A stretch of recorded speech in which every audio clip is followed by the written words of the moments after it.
Hey everybody, you are back. It is the Jack Murphy Live podcast. I am Jack Murphy. You can find me on Twitter at Jack Murphy Live, the website jackmurphylive.com, anywhere on the internet, actually, Jack Murphy Live. I planned it that way. Also, come down, check out the Liminal Order. It's our international men's organization. That's liminal-order.com, which actually came about in response to a number of the things that we're going to talk about today with my guest that I have been dying to talk to. I'm very excited to have this gentleman on the show. He has written not only an amazing book, but also a ton of other studies and interesting things to contribute to the discourse. His name is James Lindsay, and his latest book is called Cynical Theories, co-authored with Helen Pluckros. And his latest project is called newdiscourses.com. You can find him there at newdiscourses.com and on Twitter at Conceptual James. Sir, James Lindsay, welcome to the show. How are you doing today? I am really good today. Thank you. How are you? I am wonderful. I am excited to have you here. You have put into words and into a very formal and official format, a long-form academic book discussing many of the issues that we find ourselves facing today as it relates to postmodernism, intersectionality, critical theory, and all these things that you've lumped together into this thing called theory with a capital T, which we're going to get to. But to give my listeners and myself, honestly, some context, I would like to know a little bit about you personally and what led you to this point here, sir, where you're putting out a book that I think is going to bring you both accolades and arrows right in your back. So how did you get to this point, Mr. James Lindsay? Welcome to the show. The arrows will probably be in my forehead. Yes, sir. Oh, God. So they don't have that good of aim, so I don't think they'll hit my eye, though. No, I don't know. The story of how I got here, it depends on where we want to start. None of my story makes any sense, at all. I do this dangerous thing of thinking for myself and kind of choosing my own path, and that often means your story doesn't make a lot of sense. Mm-hmm. But the short answer is ultimately that I got involved very enthusiastically in the early 2010s with the new atheist movement as it was going, and then I watched essentially what we would now call critical social justice, mostly of the feminist variety, take it over and kind of destroy it. I'd say it was even dead by 2013 or 14. The thing was just dead in the water. By 2015, there wasn't really anything happening anymore. My particular interest within studying, I'm a nerd, so my particular interest with the atheist movement was studying something. And so the studying that I did, first I got all into what a lot of people were doing, which is religious philosophy, and then I just hated it. And so I actually switched and started studying religious psychology, which, as far as I could tell, very few people were doing. And the books that they were writing, or the articles they were writing, were the most persuasive as far as I was concerned. So I tried to understand the psychology of kind of groups, I guess, if you will, that become something like religions or religious, because I saw this woke thing happening. We didn't call it woke back then, but this woke thing happening in the atheist movement. And I was like, man, the religious people who are calling this thing a religion are kind of touching something that makes sense. So I wanted to understand both religion and this thing that was happening within the atheist movement as a social movement and cultural movement, and kind of similar terms. So I started studying psychology of religion. I started studying moral psychology a little more deeply. I started getting into, in particular with the psychology of religion, I got very interested in conversion, the psychology of conversion, what leads people to become religious, or in other cases, what leads them to stop being religious on a psychological level. So I was studying all of this, and I was writing about that, and I wrote a book in 2015 about that. It was called Everybody's Wrong About God. And I figured that was the last thing I was really going to do with atheism, because I figured it was just over with, and it wasn't really interesting anymore once you kind of pull the curtain back, and you're like, oh, it's human psychology, the bigger picture. My background actually is being a mathematician. Mathematicians always want to generalize. Right. They want to get the most general expression that they can, and then look at specific details in that context. So it's like, once you see the general phenomenon of certain sociological group psychology going on. It's like, that's more interesting than, say, any specific religion, Christianity, Islam, whatever you want. They're all manifestations of the same kind of thing. So I started really looking into that aspect with the kind of social justice stuff that was coming up. I remember writing a article very early on. I don't know if you or your listeners know who Sam Harris is, but Yes, of he's course. quite famous.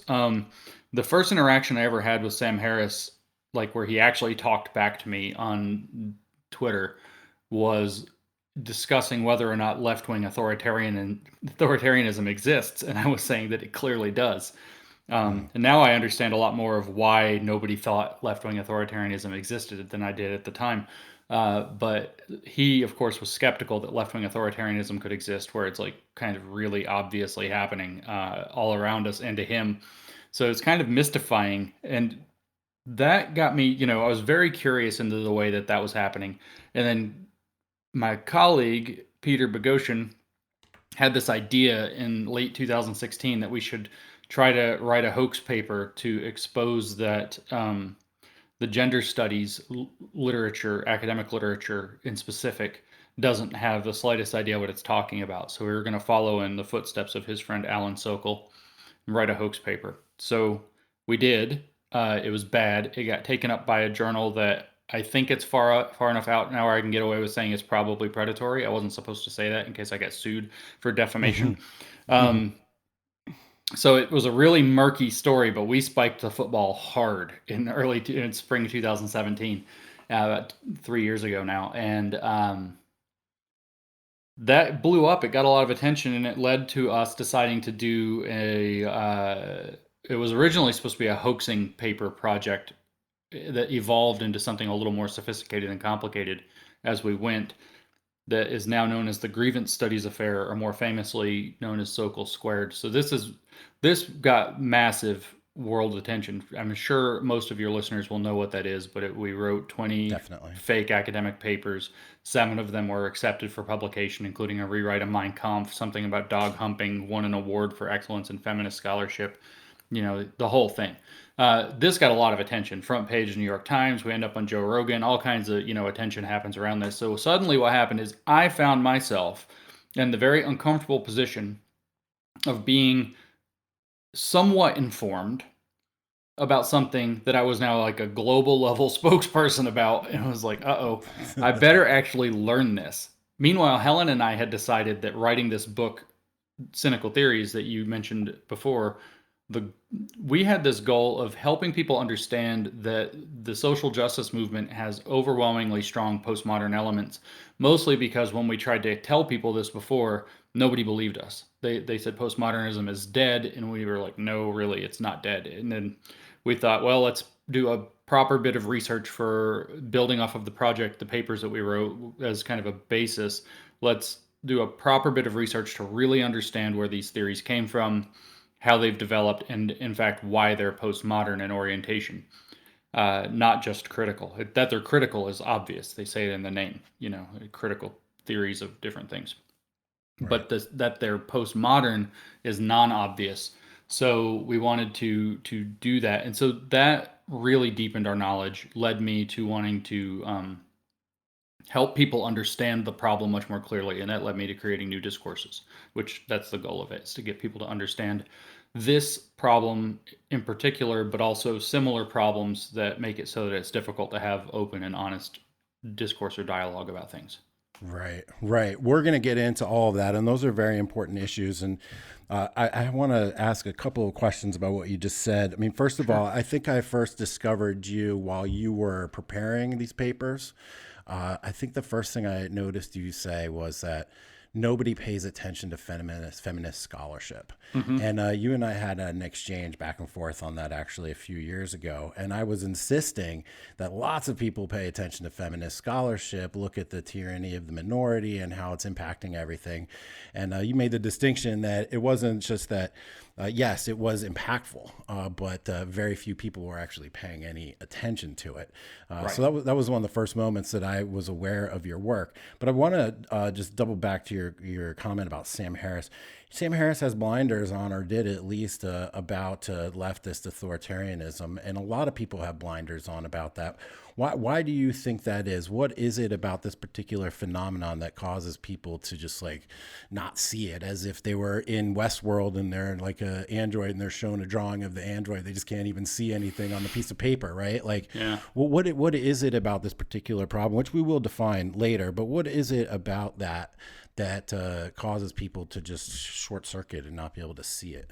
There are two things actually, and one of them was what Sam was pointing at the time on Twitter, which is that authoritarianism, even with, and I have to say this, even with the great communist, great's the wrong word, but great in the sense of big communist regimes, uh, um, that ravaged the 20th century, and one of which still is ravaging the 21st century.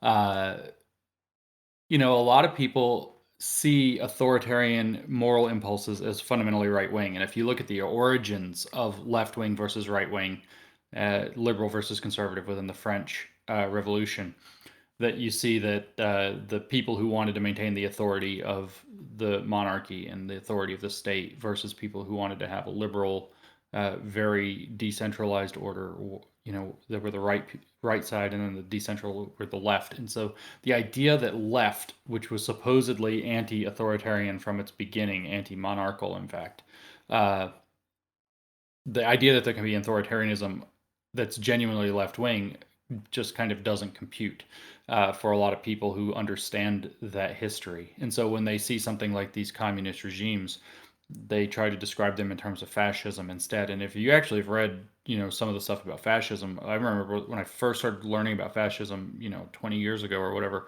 one of the characteristics was that it was neither left nor right, or that it was Right.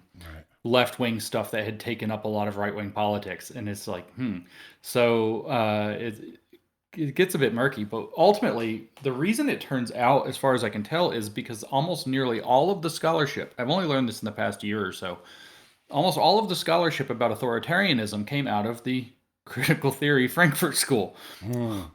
Almost all of it. They defined the authoritarian personality as right wing. And that's like, psychologists like Eric Fromm and so on. And all of the literature about authoritarianism just assume that it's a right wing phenomenon, and that leftists are like these cats who just, you can't hurt them. They spread out in every direction. They don't agree on anything. And so the idea that authoritarianism, which requires bowing to a central authority and all of this, could exist on the left made no sense for a lot of these people. Hence the whole idea that fascism was leftism that had taken on certain right-wing authoritarian traits. But I'm content even with this, with the critical social justice, to say whether there's a central authority doesn't really matter as to whether or not there's a authoritarian impulse going on. So I was trying to broaden the understanding of the authoritarian impulse to be actually in service to any ideology at the time, and that was our discussion. But I don't think people see it, because what they associate with, because all of the literature ever about this, plus the kind of like first order or zeroth order memes about left and right, say that authoritarianism is a right-wing trait. So it makes it very difficult. They see the things that are horrifying and clearly totalitarian on the left, but cannot see it in a authoritarian kind of mindset, because the definitions have been concocted such that that's not how we understand those things. So it's really very interesting that it almost verifies some of the things the postmodernists were saying and the critical theorists were saying about like the dominance of ideas and ideologies, but it's theirs that have taken the dominance and made it impossible to see what's plainly happening. Yeah, we're going to get to that. That's a central theme in the book, which is going from a postmodern rejection of objective reality to ossifying their own perspective of objective reality as being the only one that one can consider. I had the good fortune, I think, to pick up Jonah Goldberg's liberal fascism many years ago. So I had an insight into the fact that authoritarianism could be found everywhere. And in college, I studied comparative economic systems at George Mason, so I did have some sense of what was happening there. And that all sort of prepared me to encounter all this postmodern critical intersectionality stuff, what some people call multiculturalism, I think is what they're calling it, at the Claremont Institute, IDPOL, Identity Politics, DIE, I like that one, diversity, inclusion, equity. I like that acronym way better than DEI. I like them both. DEI is DEI, like they've turned it into a god, but Oh, that's very true too. And I don't know to the extent you know anything about my backstory, but I'm a product of and a victim of this entire process. I was doxxed by Antifa and kicked out of my job, which was running charter schools in the Washington D.C. area, executive director. I was a champion for our most disadvantaged and underserved minority children in the District of Columbia, and yet boom. by virtue of association and questioning things like our sanctuary city is a smart thing to do, or questioning the dogmatic elements of feminism, I got branded a Nazi, and they fired me from my job in a very public way and stripped away everything that I had worked for my whole life. And Antifa even contacted my Little League board and got me banned from coaching Little League and spending time with my son and stuff.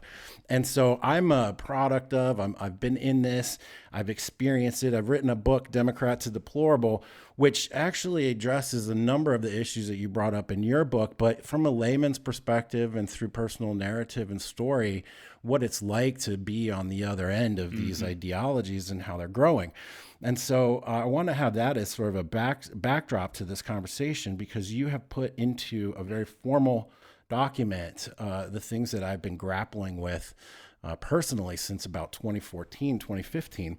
And that's one of the reasons why I'm very excited to talk to you, because you, sir, you're not a MAGA Trumpist, you're not a rightist, you're not card-carrying GOP. But yet, to me, you've correctly identified an existential threat to Western civilization, in your words as well, which is really setting, to me, the fundamental tone of our politics moving forward. So let's get into it. The book is called Cynical Theories. And, I'm going to tee it up, but I'd like to talk about the principles and the themes that you pulled out of it. But first, can we just sort of give a general overview of what you mean by postmodernism here? And then let's go. Yeah, I know it's not that easy, but, let's just assume that most people are generally familiar with the terms and that they're going to read your book and they know who you are, because you do have quite a Twitter presence and you have been in the news. So, let's just talk generally about postmodernism and then what you mean by capital T theory, and then let's get into the principles. Cool. So postmodernism is a very complicated thing. So it's hard to talk about because it actually takes place in a variety of different domains, and it's taken place over a large number of decades. Like the first parts of postmodernism were really about art and architecture, and they took place in the 1940s maybe, and then the postmodernism that we're talking about is like a political philosophy that evolved in like that, and more than political, it's also got its roots deep in like knowledge systems and how we speak and how language works, and that evolved in the 1960s primarily and developed through the 70s, was prominent through the 80s and kind of started to peter out in the 90s in its formal sense. So, it spans a lot of time. It covers a lot of things. I will actually tell you, there's, in my opinion, like all art, there's good art and bad art. I think there is very bad postmodern art. For example, these episodes where somebody like maybe just takes a dump or something and then calls it an art piece because it's like, so transgressing of the boundaries of what art is supposed to be. But then there's also very good art. I'm actually a huge fan of this YouTube channel, the Postmodern Jukebox, which redoes songs, contemporary like pop or even R&B or hip hop songs, and will redo them like in 40s style jazz. So it's like changing the rules. And I actually like quite a bit of postmodern art and postmodern music. Some even, but not all, postmodern architecture. It's certainly better than the ultra modernist brutalism that, for example, it's much more interesting. These kind of weird architectural buildings you see like in Belgium or whatever that look like they're made out of like children's blocks that look like they're held up by magic or something. There's something about it. It's kind of fun. So, in But general, to interrupt for just one second, it is very interesting how political movements oftentimes have their genesis in artistic movements. yes, yes. And I've actually spent a number of days at the local Hirshhorn art gallery here in Washington D.C., and they had an exhibit called Manifesto, and it looked at a number of different time periods and started off with the sort of written manifestos of the art movement, and then tracked how those art manifestos and art movements developed into political movements. Hmm. And it's very clear that the postmodern original art movement about deconstructing the formalities of language and art and structure and color and time and space and line and pattern. It's very clear that that was an intellectual concept that was able to gain a foothold in modern consciousness through art, and then that Yes. aesthetic began to shape the way people think. And we see now folks, especially on the right, guys like Curtis Yarvin, calling for a new conservative or dissident art aesthetic as a way to change culture, whether they're Hmm. right or wrong in their aims. But the process does seem to be right. So it's fascinating that another confirmation here that this art movement turned into a political movement, which is now turned into some element of a fascist movement. That's actually kind of crazy thing to think about. It's the opposite of what it had intended to do in the first place. No. Yeah, the original intention, so we can speak about it from the art and we can get to the politics then. Like, for example, there are, classical rules for, say, music or art. And so postmodernism typically wanted to show that the rules were arbitrary and unnecessary. So rather than going full Jackson Pollock and just flinging paint at a canvas or whatever and just being totally abstract, that doesn't actually show you that the rules are able to be called into question. What they would often do is choose different rules. They would, so for an example of a real couple of books that were in the postmodern genre, they intentionally wrote a book without using the letter E. um, Mm-hmm. so you just set some arbitrary rule and write around it. And another one is so then the rule is arbitrary, but art can still be made. Another book that, if I recall correctly, was actually published as a postmodern art project was that they took, or I think it was the nouns. They went through some book that exists, and they took every noun and replaced it with the next noun in the dictionary of some standard chosen dictionary. And so they and then you try to read the new text for meaning where all the nouns have been shifted by one in the dictionary. It's an arbitrary rule that doesn't do anything, but then what meaning comes out of that when you read the resulting text? And so you have this kind of idea that you can deconstruct the rules, whether it's of language or of power or whatever of society, when you get to the political movement, by tweaking them a little bit and showing how they contain absurdities. But ultimately, what postmodern philosophy started, like the kind of core principle, is that they wanted to break away from the idea that rules constrain us at all, but that even includes that reality constrains us. As I like to tell people, Mm-hmm. there's no law, for example, that tells me I'm not allowed to jump up onto my roof, but reality constrains me. I can't jump that high. And I don't think if I practiced for my whole life, I'll ever be able to jump high enough to get on my roof. Uh, I don't think that they were fools and thought that you could actually change reality by changing your beliefs in some naive way. But Michel Foucault, for example, was extremely concerned with the way that things that are considered to be true, whether they're actually true or not, he said, miss the point. But the way that things that are considered to be true constrain how people can be. He grew up, of course, gay and not accepted for that. He grew up wanting to be a philosopher, where his father wanted him to be a doctor, not accepted for that. So there was like all this constraint on him, and he wanted to be able to break free of constraint. So, on the most kind of generous, basic level, postmodern philosophy is about breaking free of the constraints of that which is true. So it actually goes, as I said, Foucault believed that it misses the point to talk about whether something that is true actually reflects reality. What the point is that people believe things that they think are true, and so the power of belief is itself generating the constraints. Whether they're true or not doesn't actually matter all that much. So this is a step away from seeing truth as something that corresponds to reality, and instead seeing it as something that corresponds to the political power to assert that something is true or legitimize it as true or get the public to accept that it's true. And so now truth is no longer about correspondence to reality. It's about the assertion of political power. And Foucault's trick was to do historical analyses that he called, or that were his historiographies, not history, where he showed through history how we had different views about what was scientifically true, say about insanity, say about gay people. Throughout history, it's a mortal sin for it to be gay, and then it was a psychological disorder. Then it became something else, and it became something else, and so on and so on. And these all had the backing of the best, you know, knowledge authority, whether it's the church, whether it's science or psychology or whatever of the day.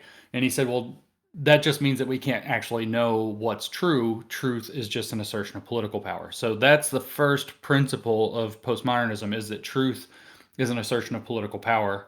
And then the second is that you have to be able, you have to deconstruct those assertions cause injustices, that you have to deconstruct those systems in order to liberate or emancipate people from those injustices. So in a sense, there's like this liberation from truth, but it's naive to say like, oh, well, if I just pretend I can jump on my roof, I could jump on my roof. It's not like that.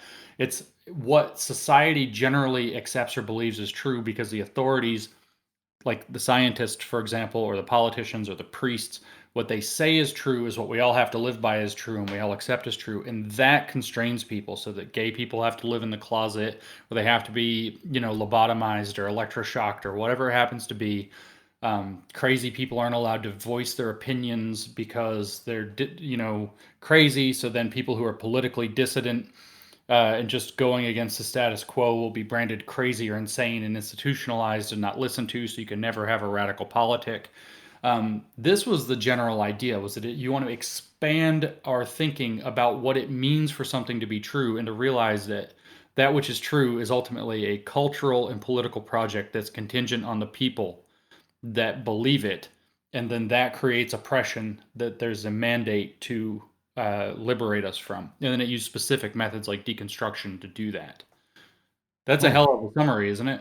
It is. It is a hell of a summary, and I can't help but think that I'm hearing Jordan Peterson in the back of my mind. I'm hearing people talk about going. This sounds to me like going from order to chaos, when everyone seems to want to go from chaos to order. Yes, it is. It's very contradictory towards my understanding of like a very orthodox Christianity, about us being needing to bring order to chaos and light to dark. It does feel like it's going in the other direction, It and is. to me, it strikes me as having a bit of evil in it, even though I'm not particularly a religious person. It does strike me moving towards chaos.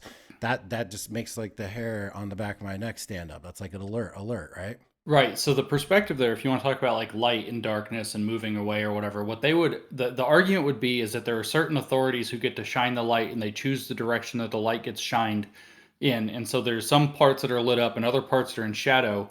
And so, but there ultimately there are authorities that decide which way the light gets shined.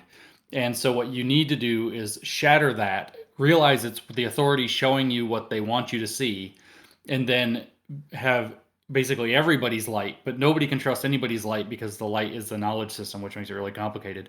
And so what it is a retreat from this idea that there's a shared experience of reality, and into one's, as it's now phrased, lived experience, which is considered to be the like your subjective experience becomes the only thing that's considered to be real.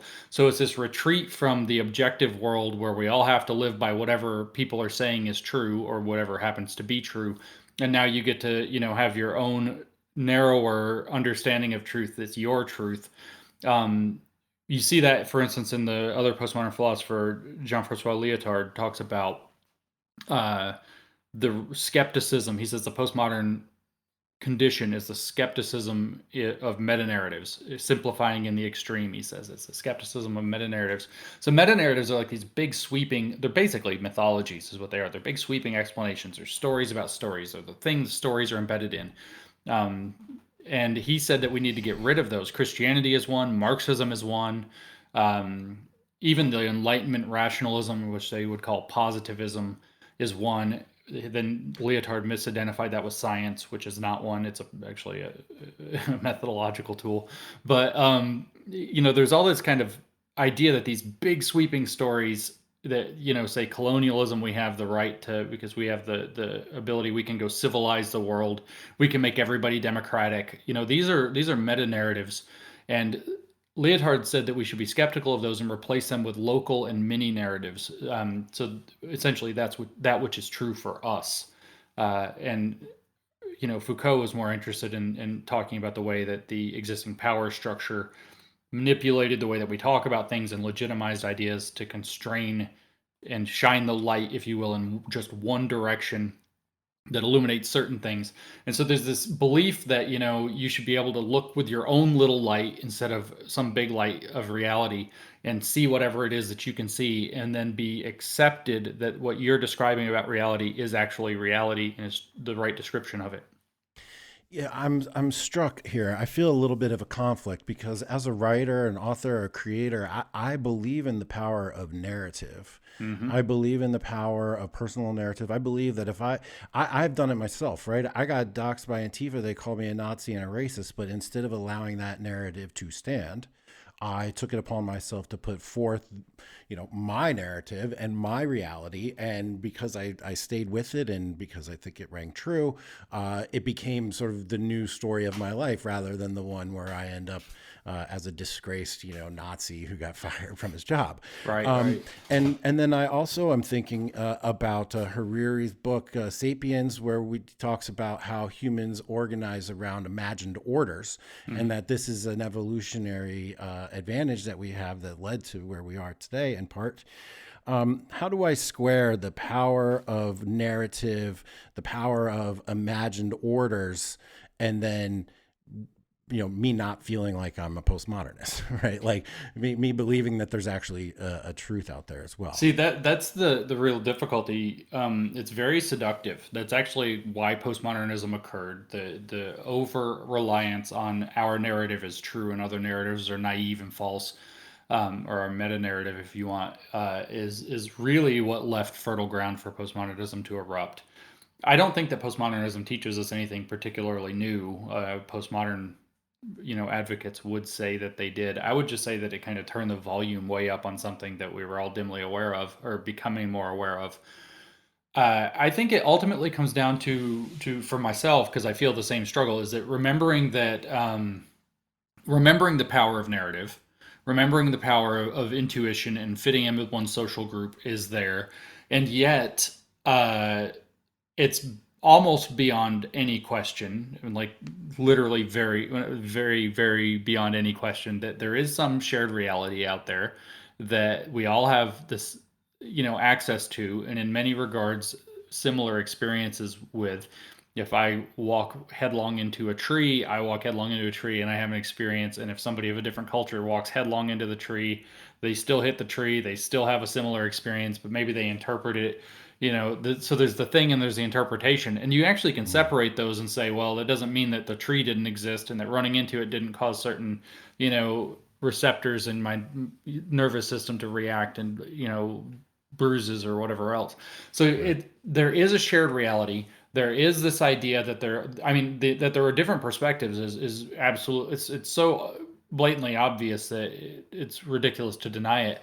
But this doesn't justify a radical skepticism of reality. Like with your story, Antifa, and I had this experience too. So let me just tell you, when you spend a couple of years doing a project and you emphatically write, this is not hoaxes, and then you explain it to the world and you say, we tried to do hoaxing and hoaxing failed, so this is not hoaxes, this is something else. And then you write in the press kit that you send out, please, journalists, do not call this hoaxes. It was something else. And then every journalist calls it hoaxes. And then for the rest of your life, you wrote those hoax papers. Right. I understand the idea of a narrative that gets away from you and you can't do anything about it. But the thing is that there actually, with your story, with my story, there is a truth, right? Yeah. There is, if we look at the New York Times 1619 Project, I should say New York Times Magazine. I don't want to pin it on the paper when it was, although that got complicated. When it was really the magazine. But there is an actual historical truth that happened in the U.S. history. There is a historical truth that happened to you with your views and then with the way Antifa spun a narrative around you. Same with my project with Peter and Helen. And there are methods that, maybe we can't ever perfectly get the story, and we can't always agree on all the interpretations of the story, but there is still a truth there that can be appealed to and argued for rather convincingly. And if you are willing to accept methods that we've carefully devised over long periods of time that are more and more rigorous, we consider them more and more rigorous because they actually do get closer and closer to reflecting the genuine whole truth of the story rather than some partial truth attached to a narrative. So, what I would say is that you avoid being a postmodernist by saying, yeah, I recognize that, but I also believe there is a whole truth, and something considerable about that whole truth can be known. And so it is not justified to live intentionally in a partial truth that suits our own politics or that is critical of somebody else's politics. That's not sufficient. So when you get there, you avoid becoming postmodern in your orientation while recognizing that narrativism is actually a thing that happens, and it's very powerful, and it actually does shape the way people think, and it's just part of life, and you're stuck with it, and sort of you can resist it as well. But the belief that there's a whole truth, and that we should strive to get to the whole truth and use that to inform us, is anti-postmodern. The belief that we should lean into partial truths that fit one's politics is postmodern. And so that's the way you avoid. I think it's actually quite clear. It's actually, once you draw the line, it's a pretty bright line between the two. Yeah. So you made the distinction between meta narratives and a system for revealing truth.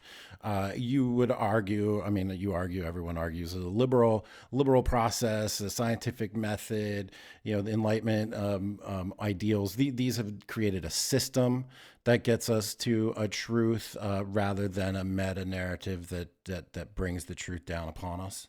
Correct-ish. I would actually tell you that liberal systems don't get you to a truth; they get you away from the false, Mm. which is different. It Hmm. makes you, rather than making you right over time, it makes you less wrong.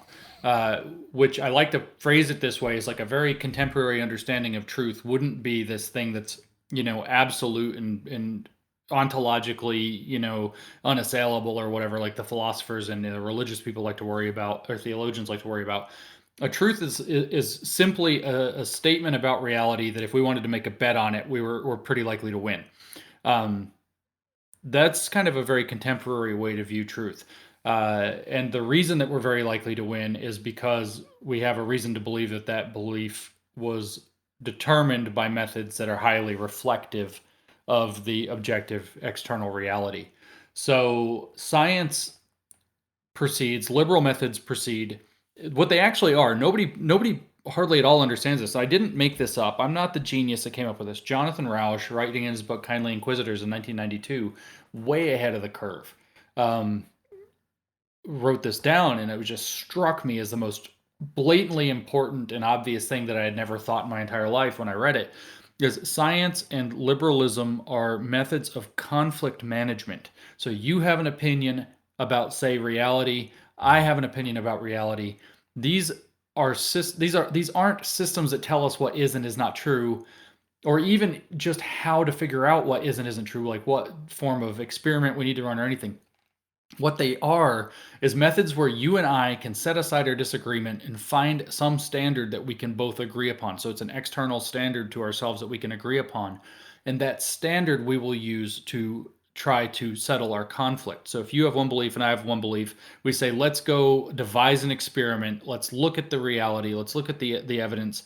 Let's have a rational argument. Let's appeal to a reasonable person standard if it's law, and all of these different processes. Let's have a vote if it's something that makes sense in a democratic process. You don't vote on truth, but you vote on policy.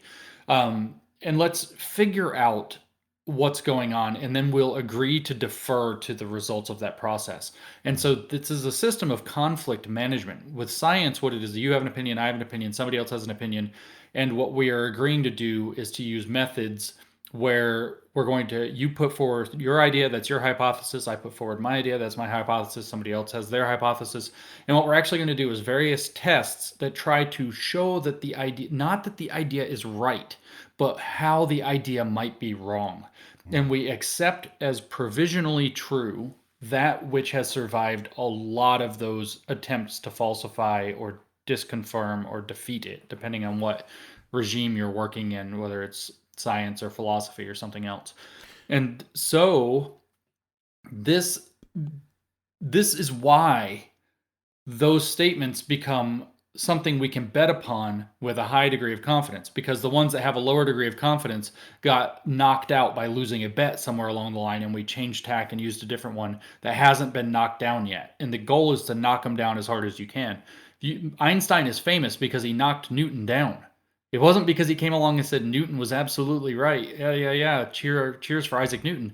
It was because he said Isaac Newton fundamentally misconstrued the nature of reality, and he was close, but you can't even understand things the way he understands it. You have to understand reality in a completely different way, and here's how Newton's laws fall out in a special case. It's a completely different, he knocked down literally probably the greatest genius in science anyway, in history. And that's why Einstein is now pretty much considered to be the greatest genius in science, by knocking something else down. Right. So the system that you're referring to, the one that we try to and endeavor to live in, most of us, is a system of reconciliation and conflict management, and a way to falsify claims so that we can get closer and closer to an understanding of the truth that has fewer and fewer possibilities for being wrong. Right. Now, And it has a problem though. It's cold.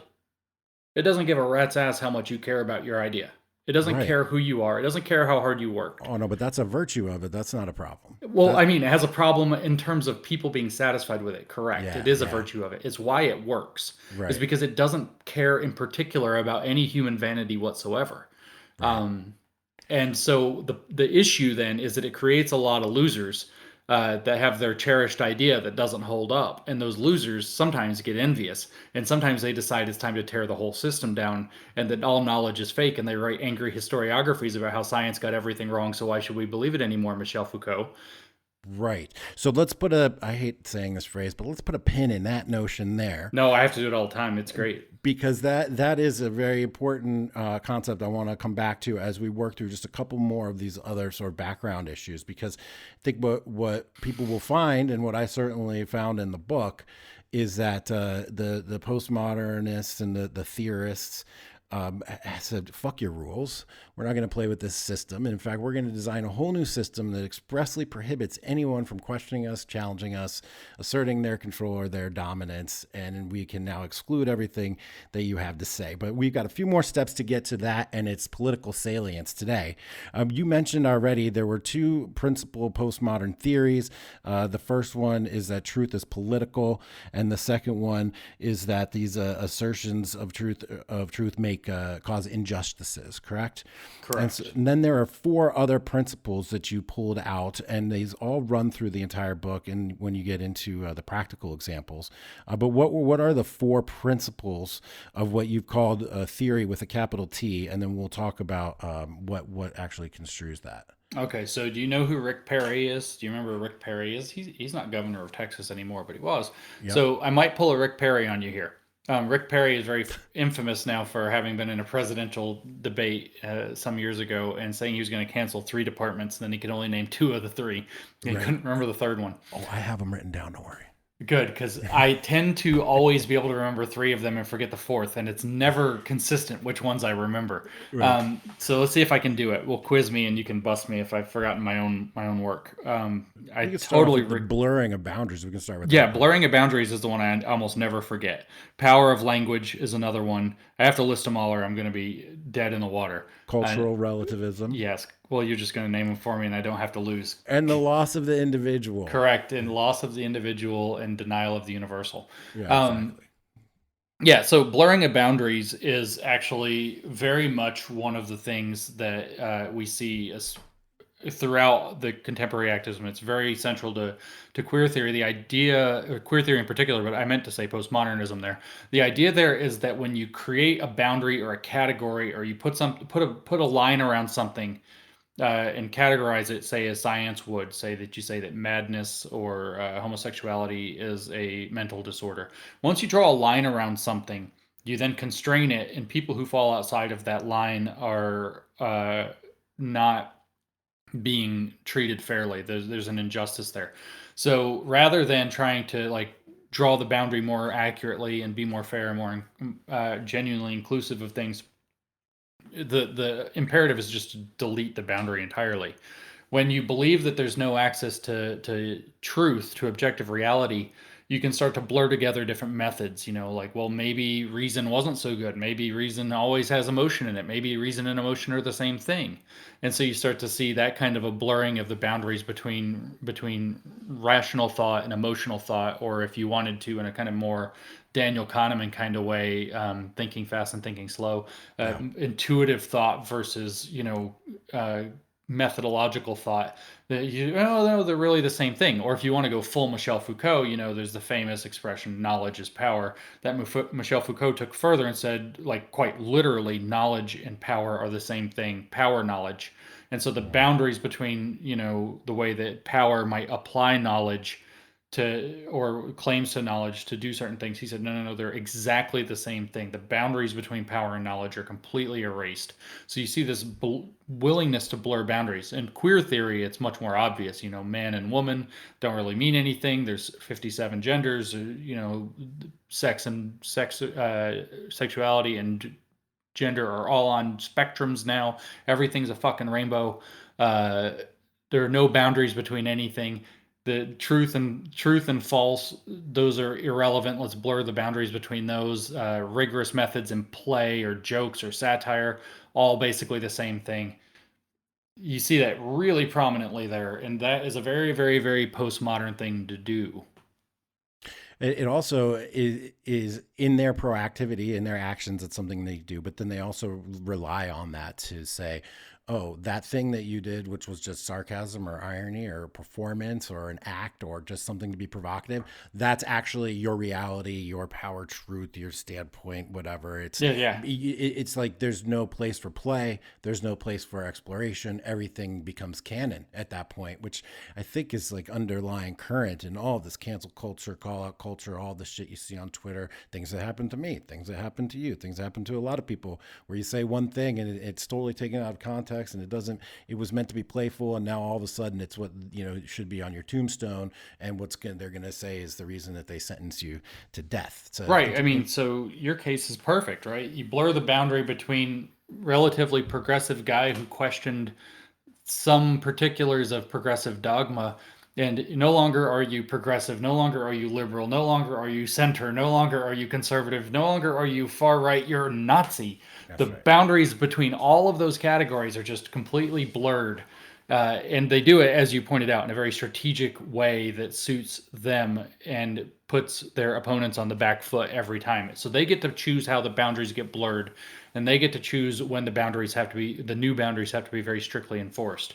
Now, pure postmodernism, by the way, wouldn't have necessarily done that. Pure postmodernism really would have just tried to erase them all into a atomic soup of nothing that makes any sense. But what we're dealing with now is an adaptation of postmodernism for politics. So it's a little bit different. Right. And I guess I didn't say this explicitly, but the first part of our discussion is mirroring the format of the book, where we talked about the origins of postmodern philosophy, and then the book turns into or transitions into what you called applied postmodernism, and that's a part of where some of these principles and the themes are being extrapolated, or at least you highlight how they have been applied. Right. And on the along the same lines as blurring of boundaries would be the loss of the individual and the universal, right? Correct. If you can't draw any boundaries around any categories, how can you draw one around yourself? And then you get subsumed by the group, right? Right. Yeah. So it's really interesting because there's sort of three levels upon which humanity has relevance.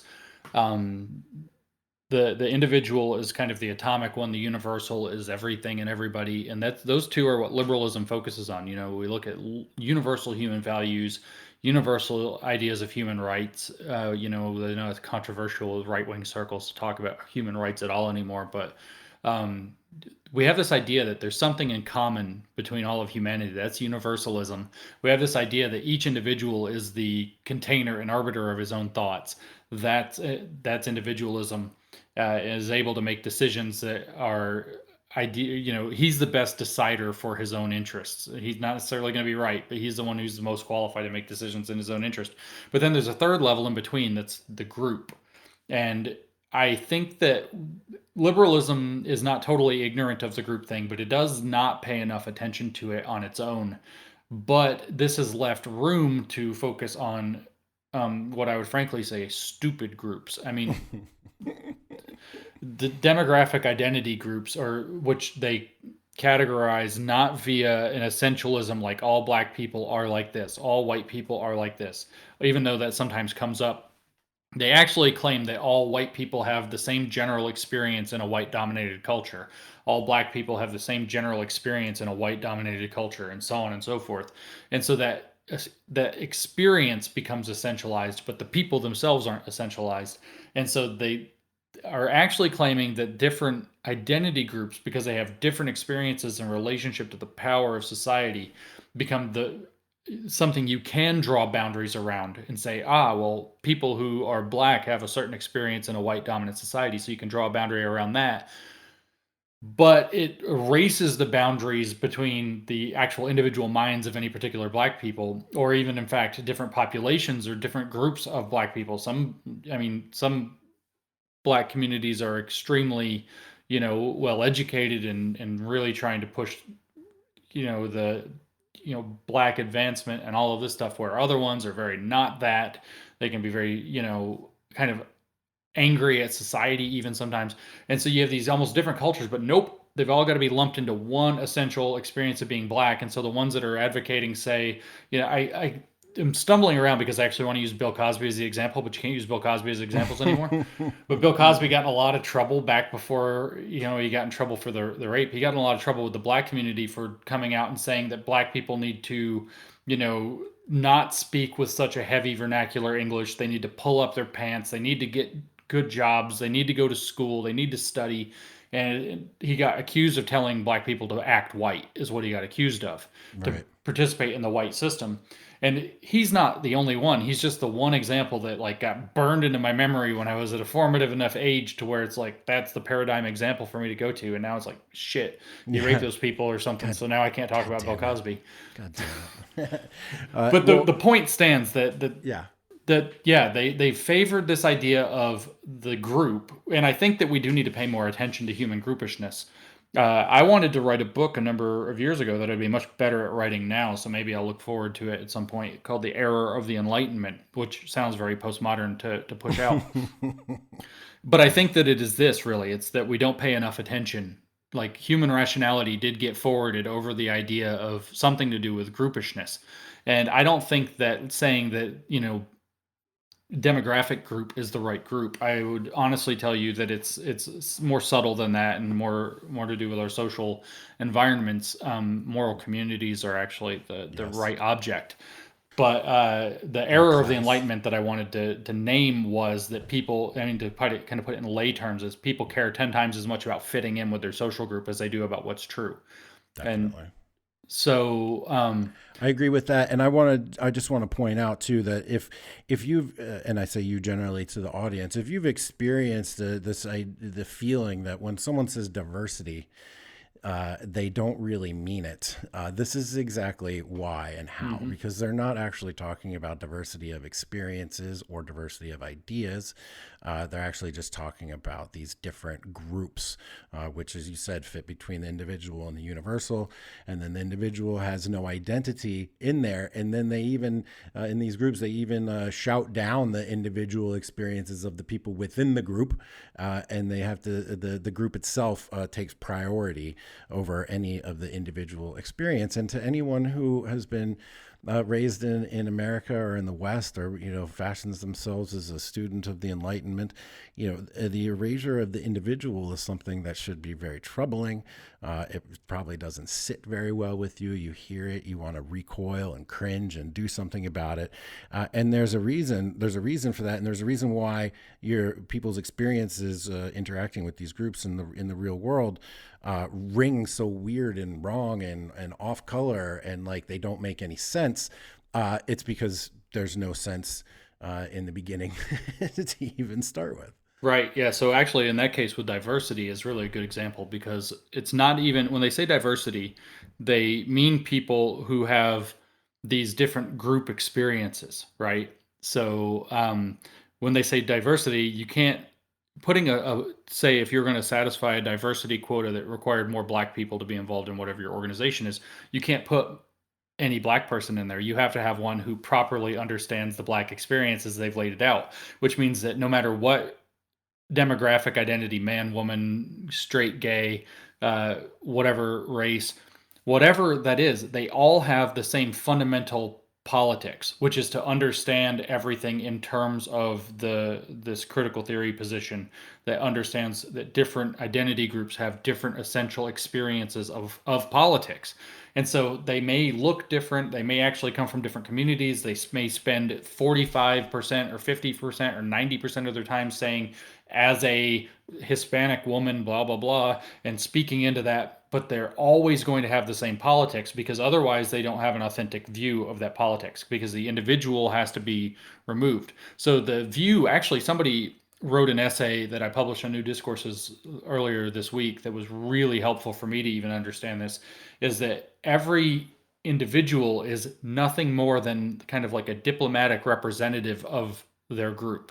So when they can either represent their group well or represent their group poorly. And to represent your group well means that you are authentically, as theory puts it, communicating the political experience of having that identity. And your individual thought is absolutely just some kind of false consciousness or selfishness or something like that if it deviates from that theoretically prescribed, so the same politics perspective of how or what it means to be that particular identity. So when you talk about diversity, what they are actually talking about is quite literally the most superficial diversity, because unless people have the correct underlying politics, which is to say this critical politic, they absolutely don't qualify as authentic representatives of that identity group. So that's why it doesn't square.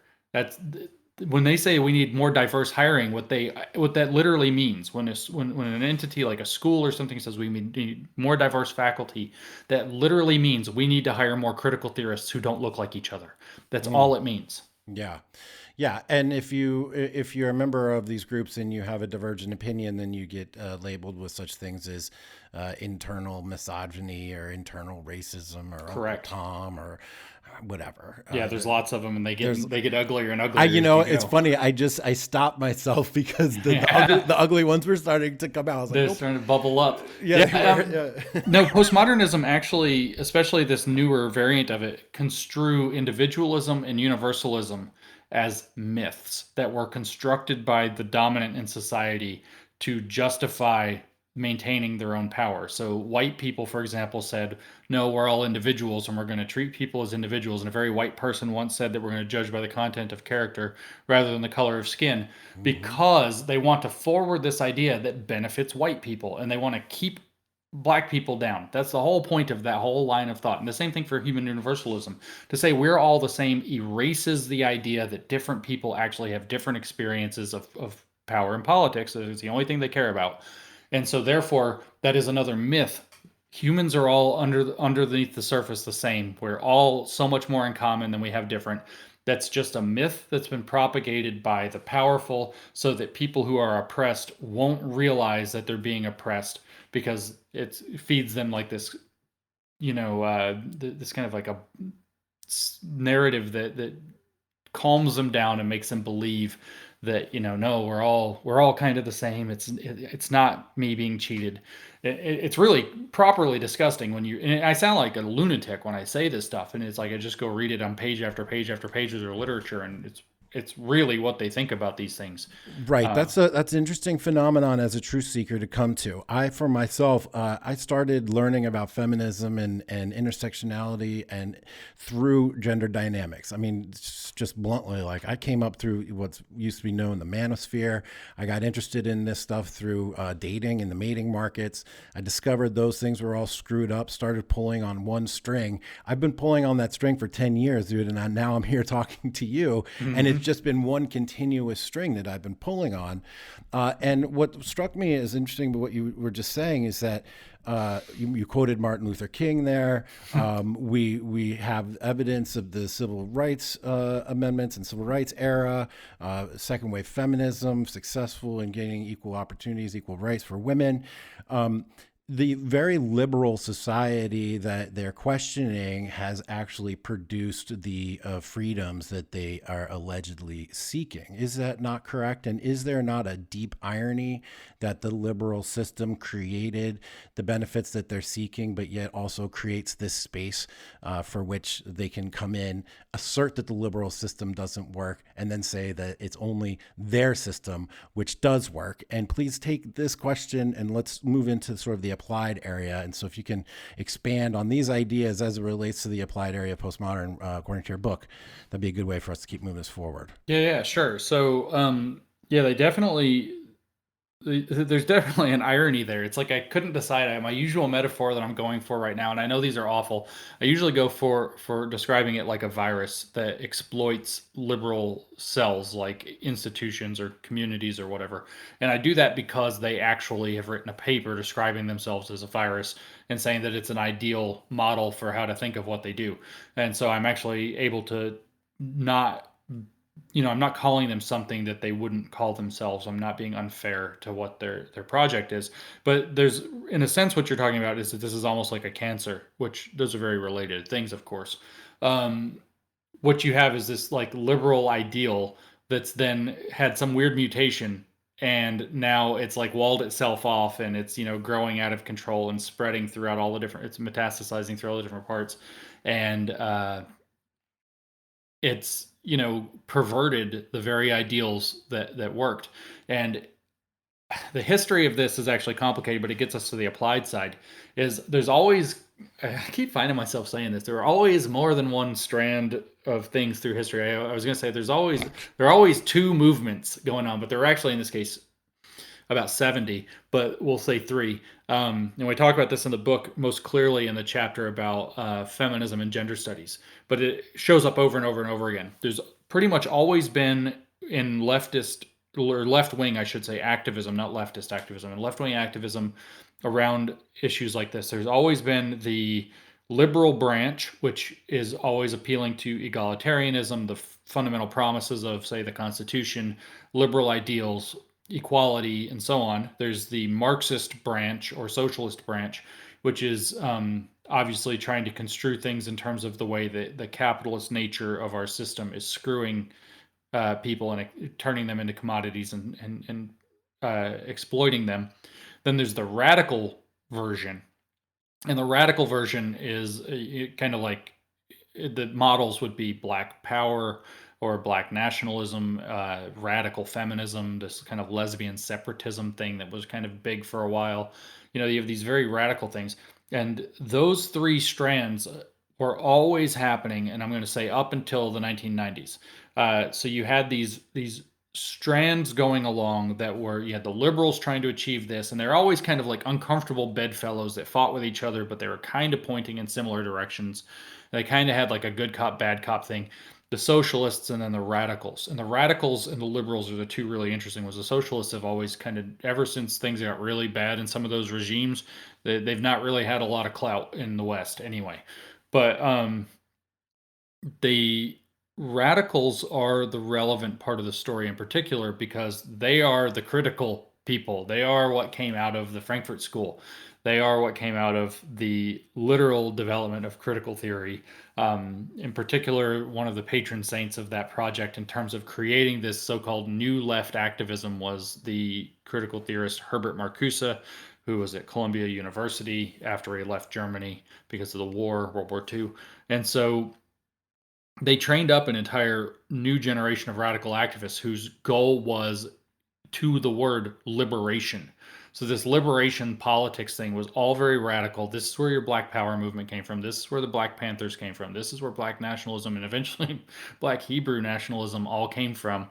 Uh, you have the same kind of thing happening within feminism. You have the same thing happening with the queer activists within the LGBT movement. There's this very radical element, and then there's a very liberal element that are kind of in unholy matrimony going forward, kind of good cop, bad copping it. And the liberals are the ones usually making the progress. And I have to say that the radicals give them a good foil most of the time to say, well, we're not asking for that crazy stuff, so let's move the Overton window to our more sane part. I understand that dynamic, but these people, the radicals, are the key part of the story of how this postmodern blurring the boundaries, let's play with everything, let's have cultural relativism. You can't compare one culture to another because they all have their own systems of knowledge and understanding and truth. The whole thing that we were just discussing, let's focus on the group then that has that system rather than the universal or individual. This whole thing, what happened in the 90s or late 80s, early, mostly I think as a result, if I'm not mistaken, there are two strands that really did it. One was in education with critical pedagogy is what it's called, but much more important was black feminism. Black feminism, by the way, is a thing. It is like, that is a proper noun. Black feminism, it's an object. It is a particular strand of feminism that focuses on the, certain aspects of Black women's experiences and activism. And Black feminism started to pick up postmodern tools. The queer theorists, I should say, also started to pick up postmodern tools to start to deconstruct the boundaries, blur the boundaries, start thinking in terms of I should say, reconstituting in terms of, rather than groups like, whatever culture, they started saying that, my identity group has a culture. That identity politics, radical identity politics thing is where it changed from, let's think about like a culture or a community and kind of very, vague group thing to specifically Black people or Black women or gays or whatever. And it became, those identity groups became very kind of like cordoned off because the radicals were doing identity politics very specifically, as in, feature my identity as a special interest to achieve politics that dramatically benefit it, almost in a zero-sum game where it's not like, let's try to raise all ships or let's try to make good on the promises of equality. No, it's, we're going to go for Black advancement now. We're going to go for gay acceptance now. With the queers, though, it's even more complicated because they didn't want queer acceptance. They want queer radicalism, which they were angry that gay marriage was approved. They thought it was a massive win for conservatism, if you fucking can believe that, because it normalized marriage or normalized gayness through marriage. I actually would say that the legalizing gay marriage, Obergefell, that is what opened the door for me to vote Republican, as a matter of fact. So in a very interesting sense, it was a gift to conservatives because now that social aspect, that social question was off the table, it allowed me to consider switching, because I was a lifelong Democrat, voted for Obama, supported Clinton's, whatever. It allowed me to say, okay, that's off the table, along with cannabis is becoming decriminalized and legalized. Right. So once that came off the table, I'm like, maybe there's something else I can look at over here. So that's interesting phenomenon. I want to just clarify one thing before we get too much further, though. Critical doesn't necessarily mean what people might think. It does not mean critical thinking, right? Right, it's opposite of that. In this case, and stop me if I'm wrong, I believe that critical here means instead of talking about this shit, we got to change it. Right? Yes. It's basically the sums it up. Okay. Yeah, it's that systems of power exist. Systems of power create oppression.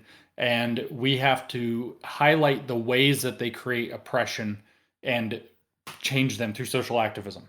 It's not understand why they create oppression. It's not understand why they are the way they are. It's not understand maybe why they have to be the way that they are. It is, they create a problem. Doesn't matter why. We need to change it. Right. And the problem is oppression. And right, oppression.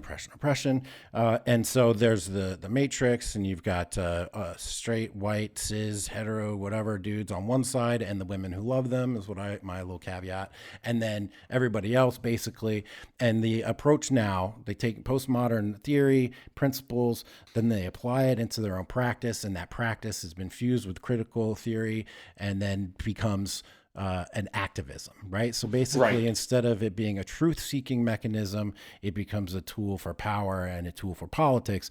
And we see that spread, as you said, into gender politics, or gender identities, queer studies, disability studies. That one, actually, I was going to skip that section in the book. I'm glad I didn't, because I was amazed at how fucked up how fucked up It's it insane. it is, where they're saying that, like, to want to be healthy and able-bodied is like a internalized equivalent of internalized misogyny, or like Hmm. self-hate or whatever. It's actually literally keeping people from getting healthy. It's not only disabled people, but with fat acceptance and obesity acceptance. And so we can actually now clearly, God damn it, I thought I was going to make it through this whole podcast without saying the word corona, but I'm gonna. It's clear that fat acceptance literature, if it, to the extent that it led to an increase in obesity, it then, as obesity as a risk factor for corona, there's a direct tie between postmodernism, fat studies, perhaps obesity numbers, risk factors for epidemics, and then the closures that are happening in the United States and the destruction of the economy. There is a thread that you can pull all the way through there. The degree to which it's been actually a force is to be questioned, but there's no question that there is a thread that goes from the shutdown of our economy all the way back to like fat acceptance studies. Would you accept that? Yeah, I mean, the fat and the disability stuff are actually by far, they're kind of like the most wingnut fringe that, no, like you said, you wanted to skip the chapter, and then they're actually like most likely to cause death. Yeah. They're most directly dangerous. It's not about death and dying or whatever, but I actually saw a disability studies paper yesterday. Somebody sent me that is like, can you believe this? And the paper was saying that, the disabled sports should be banned because only a very small privileged minority of disabled people can do privileged sports, and so that makes the rest of them all feel bad, and it tokenizes, able-bodied people celebrate. They're like, oh, how inspiring, the guy in the wheelchair can play basketball or whatever, and then they're like, I'm inspired, but that just benefits able-bodied people even more. So disabled sports should just be destroyed. There should be no disabled sports because everybody can't participate in them, and they support able normativity and all this other. And it's like, holy crap! Talk Yeah. about a perfect example of nobody can have any unless everybody gets, the full Mm. share or whatever. Uh, Yeah. Nobody gets ahead. You said you studied math and you're science, you're a nerd. This shit must be so frustrating for you because you're basically you've been dropped into like a cauldron of chaos and murk, and like you're trying to actually map it out in a logical way. And I have found myself frustrated in personal relationships like this, where I'm trying to apply a lens of rationality to irrational behavior. And here you are, I can see it, I can feel it just in your words and in your face and looking at you about how you're trying to, you can't shake your objective, rational, logical Can't. mind. And so you're like covered up and swallowed in all of this illogical and contradictory shit, and you're like fighting, I can feel it, you're like fighting to find logic, Yes, and then exactly. you're like increasingly frustrated that it's not It's there. anti-logic. It Yeah. is have actually have anti-logic. have you come to accept that yet? I Like, mean, it doesn't affect me the way that it used to, but then at the same time, I may have just kind of internalized it because my right eyelid, I mean, I joke about this on Twitter, but I'm not joking. My right eyelid has like more or less perpetually been twitching for about a year. Like even when I yeah, close them, it still twitches now. yeah, So it's like that like I tried to explain to somebody not that long ago, like my entire life is cognitive dissonance now. yeah. So speaking of stuff people sent me the other day, somebody sent me an article. I actually was just talking about it on my own podcast earlier today. Uh, Somebody sent me an article about something about indigenous math, and I'm like, okay, this is going to be interesting. And the whole first paragraph is like, all knowledge is cultural. It's all embedded in culture, in a culture. So there's no such thing as objective knowledge. We like to think of mathematics as objective, but it's actually, if we start thinking of mathematics as subjective and embedded in a culture, then it opens up all these new possibilities. And it's like, holy crap. What are you talking about? As a mathematician, my eye is like going 3 times the normal speed of Twitch when I read that. But it doesn't, like, I used to like genuinely get depressed and have despair about the world that this exists and was making it into the academic literature.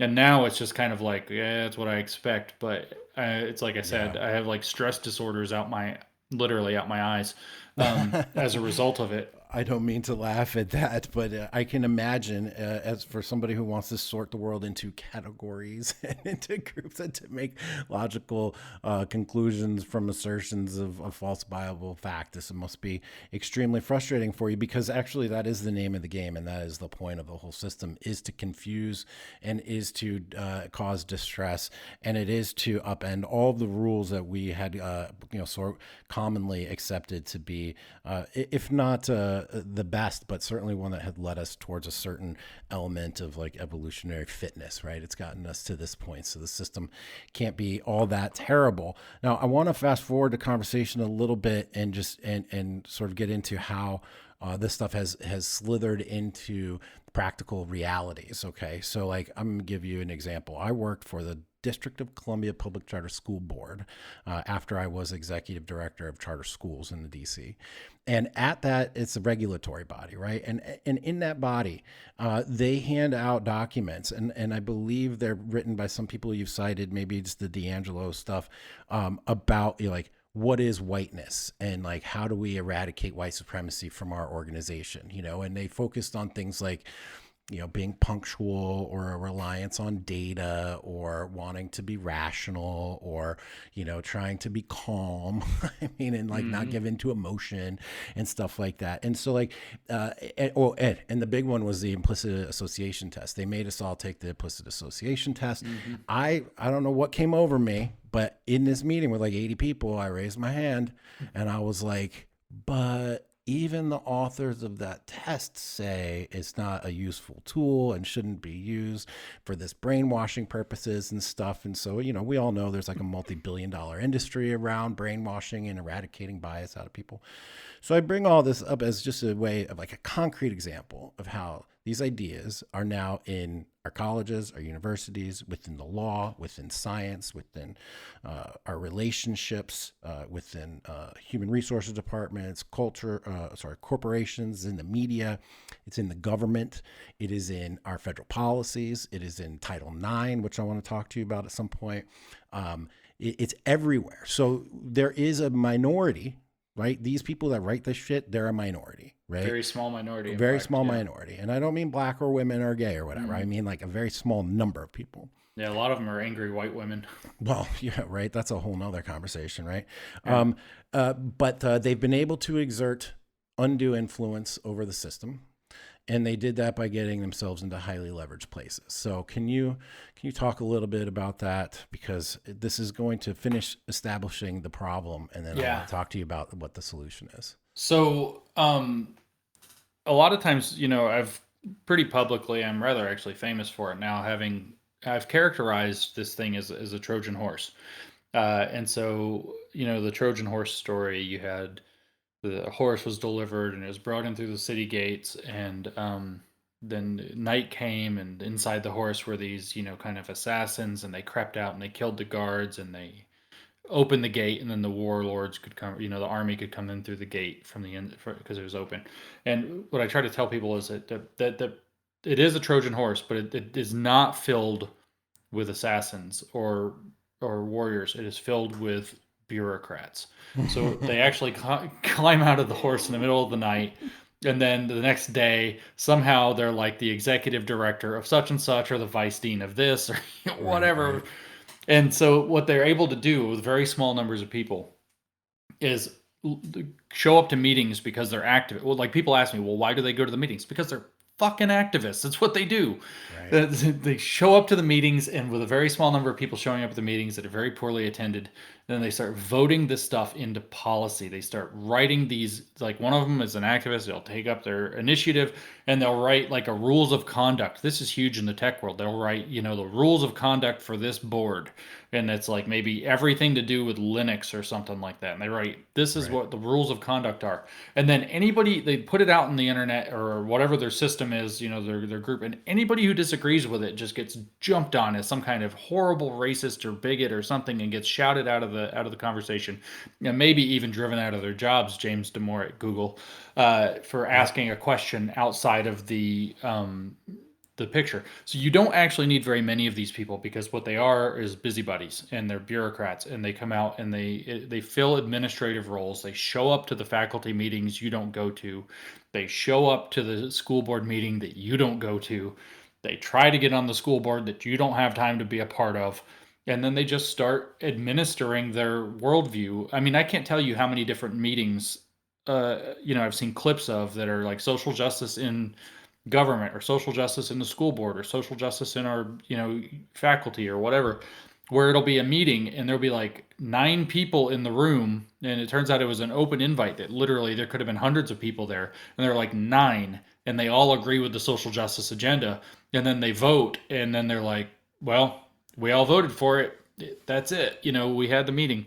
No Yeah. concept of quorum necessary to pass something or any of this stuff, or they just jimmy the rules so that they don't have to have quorum. Quorum is a process of white supremacy, just like showing up on time for the meeting or telling people what time the meeting is, or, Right. it's all white supremacy. So It there, sounds like we're making that shit up, dude, but we're literally not. Literally not. It's literally explicitly in the literature. Setting a time and expecting people to be on time is a white supremacist notion. yeah, I saw a video where there's a equity task force that was set up for the entire state of Washington at the legislative level that was approved, by the way. It's temporarily not funded during the virus, as it turns out. So there's some glimmer of hope here, but it was established by law, an equity task force, and literally in the meeting where they're outlining that equity, by their definition, which they forwarded, which they said this is the definition of equity, is disrupt and dismantle the current system. That's what they put out as the frickin', as their definition of equity. But in the meeting, they have a guy go on and on and on. It's white supremacy coming out of my mouth to talk about keeping to a meeting agenda and trying to move forward with checking things off in boxes and getting things done. And this other lady goes on and on about how, well, if this was South Africa, because that's a government body to just appeal to in the US, if this was South Africa, so and so would come into the meeting whenever they feel like it and come in late, and we'd just stop the meeting and ask them how their weekend was and talk to them about their kids for 20, 30 minutes, slowly just hang out and catch them up to whatever's been going on. And then, maybe we'd get back to the meeting, and maybe we wouldn't. And maybe we need a little bit more of that kind of thing going on, because we got to get the white supremacy out of the American system. And it's like, holy crap. That's a state board at the highest level of the state of Washington, Yeah. that then went on to be approved as like a fixture of their government. This stuff's really happening. Yeah. So many cases where, the famous thing with the Evergreen State College with Brett Weinstein, everybody thinks, and of course the day of absence thing where he refused to stay off campus as a white person on the day where they said all white people aren't allowed to come. Everybody thinks that was like the precipitating event that caused the activists to lose it on him. But having really dug into the story and watched it, it seems much more clear to me that what Brett Weinstein did that pissed everybody off at Evergreen so much, the activists, pissed him off so much, was he started going to every faculty meeting, all of them. It was like he was just there, seeing, and would occasionally speak up and say, "I don't think that's a good idea," or "I can't believe this is actually happening." And there was barely anybody in the room, and he would show up to every one of the meetings, which identified him as somebody who was a real potential problem who had to then be firebombed. I can't draw a direct causal link, but when I've seen the story, it's much more apparent to me that that's the thing that bothered them about him than that he had this letter of protest that they could use as an instigating spark. It was that he was actually showing up to all the stuff. They wanted to all be done administratively, quietly, with as little resistance as possible. Case after case after case of this, where people have told me, well, there's this many people on our board, and typically, basically, nobody shows up. Nobody wants to run for the board. Everybody's busy. But all these activists have taken it over, and then we have all these policies. And in some cases, people have pushed it back out by running just one single campaign run by one person, or 2 or 3 people, a small number of people, to try to get enough people to run for the board who don't believe in it to flip it over, and then they can get a majority voting against it in one election. It's not even like this long, drawn-out process, because it's a severe minority of people who happen to show up to everything are then implementing this agenda at the administrative level, and then we're all stuck playing by those rules and can't quite figure out why. It's really fascinating. It's insidious too. It is insidious. It's Taleb's tyranny of the minority, and Evergreen has a special place in my heart. I went to Evergreen. I went and spoke there. Oh, wow. Mike Paros, professor there, he invited me. Benjamin Boyce actually hooked me up with Mike, and he invited me out there, and I went and spoke to his class. He started a class in response to what had happened to Brett, and it was called like bridging the political divide or something like that. Hmm. And he had me between, Jonathan Haidt came the week after me, and other people there the week before, and there I was presenting my book and my views. And I'll tell you, they were shell shocked. Students were still shell shocked. We're in the class, and I'm lecturing, and there's a ruckus outside the door, and there's all kinds of furniture being moved around. And it turns out, first of all, everybody goes like, and it turns out that there was just like a class gathering to do group projects in the hallway. But the students in the class I was at, they thought that they were being barricaded in the classroom as a protest against me being there. Like they all were like scared for their lives because they were so shell shocked from what had happened on campus there previously. And I wanted to go to Evergreen. I wanted to go right into the snake pit. And frankly, I actually had a wonderful time. The students that were in the class were very engaged, and I think that they had seen some of the issues, and come to appreciate that they needed a little bit of a wider perspective. But it is showing up that makes a lot of the difference. And people aren't showing up. You can go to the diversity inclusion meetings about your high school students and how they're going to be beaten over the head, calling them racist by a bunch of white parents in a white neighborhood who moved to the white neighborhood for the good school, quote unquote, who then sit around and tell their kids that their kids are racist because there's not any black kids in their school. It's like the most insane thing I've ever heard, but it is an example of how these small groups of people make their way into the bureaucracies and into positions of power through activism and elections and into administration. And then the big one to me, and this dovetails with the question that I had for you, you constantly are referencing something, quote, happened in the early 2000s, but I don't know that we ever got the answer in the book.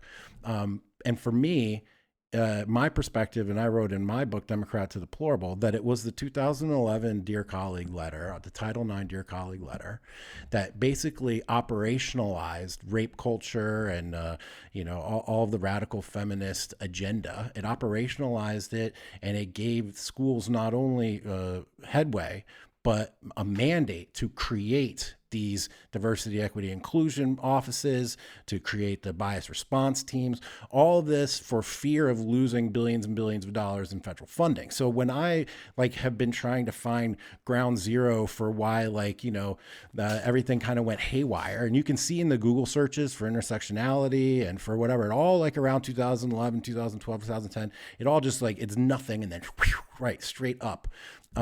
To me, I always thought it was the Dear Colleague letter, Title IX. What do you think about that? And B, what were you referencing? Multiple times it was like something changed in the early 2000s. Was it this? Was it something else? What do you think? So there are a few things. So I'm going to drop back to 1989, plus or minus a couple of years first. So at that point is where you Kimberly? had, I'm just going to touch on that. There are lots of veins happening there, but you had Kimberly Crenshaw in particular wrote her most famous paper, Mapping the Margins. And she describes at the beginning what the margins are. So this is going to tie some threads together. She says that the margins of radical feminism and the margins of black liberation politics are black feminism, more or less. So she's trying to map out the margins of black liberation is too male, radical feminism is too white, and we're going to go to the margins, and that's where black women exist, and then that's why we need intersectionality. And at the end of that paper, so that's where the critical theory comes in.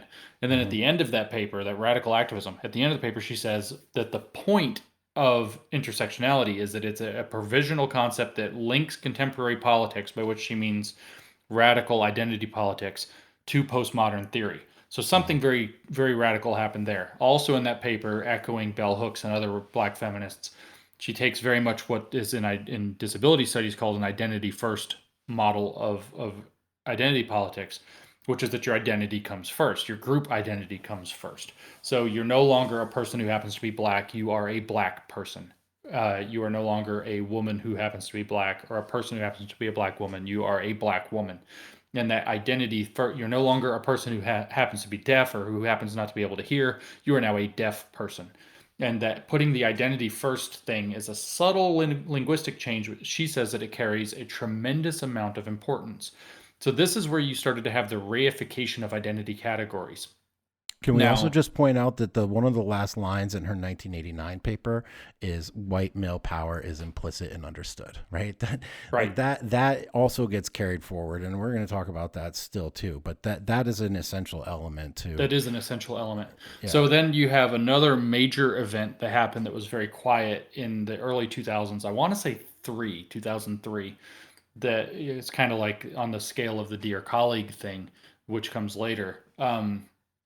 But put a bookmark around 1989, 1990, because that's where Patricia Collins wrote her book Black Feminist Thought, which completely revolutionized. That's where intersectionality becomes the new thread that starts taking over everything.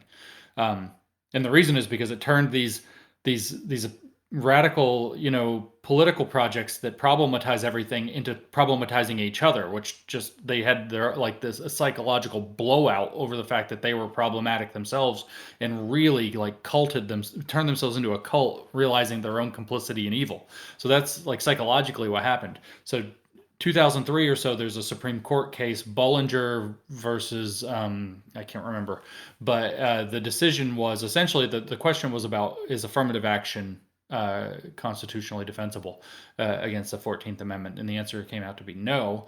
But one of the dissenting opinions by one of the justices was that if colleges, and I think it was specifically in colleges, if colleges want to advance similar projects under the heading of enhancing diversity or inclusion, then they or achieving equity, then they are welcome to do so, but it can't be done as affirmative action.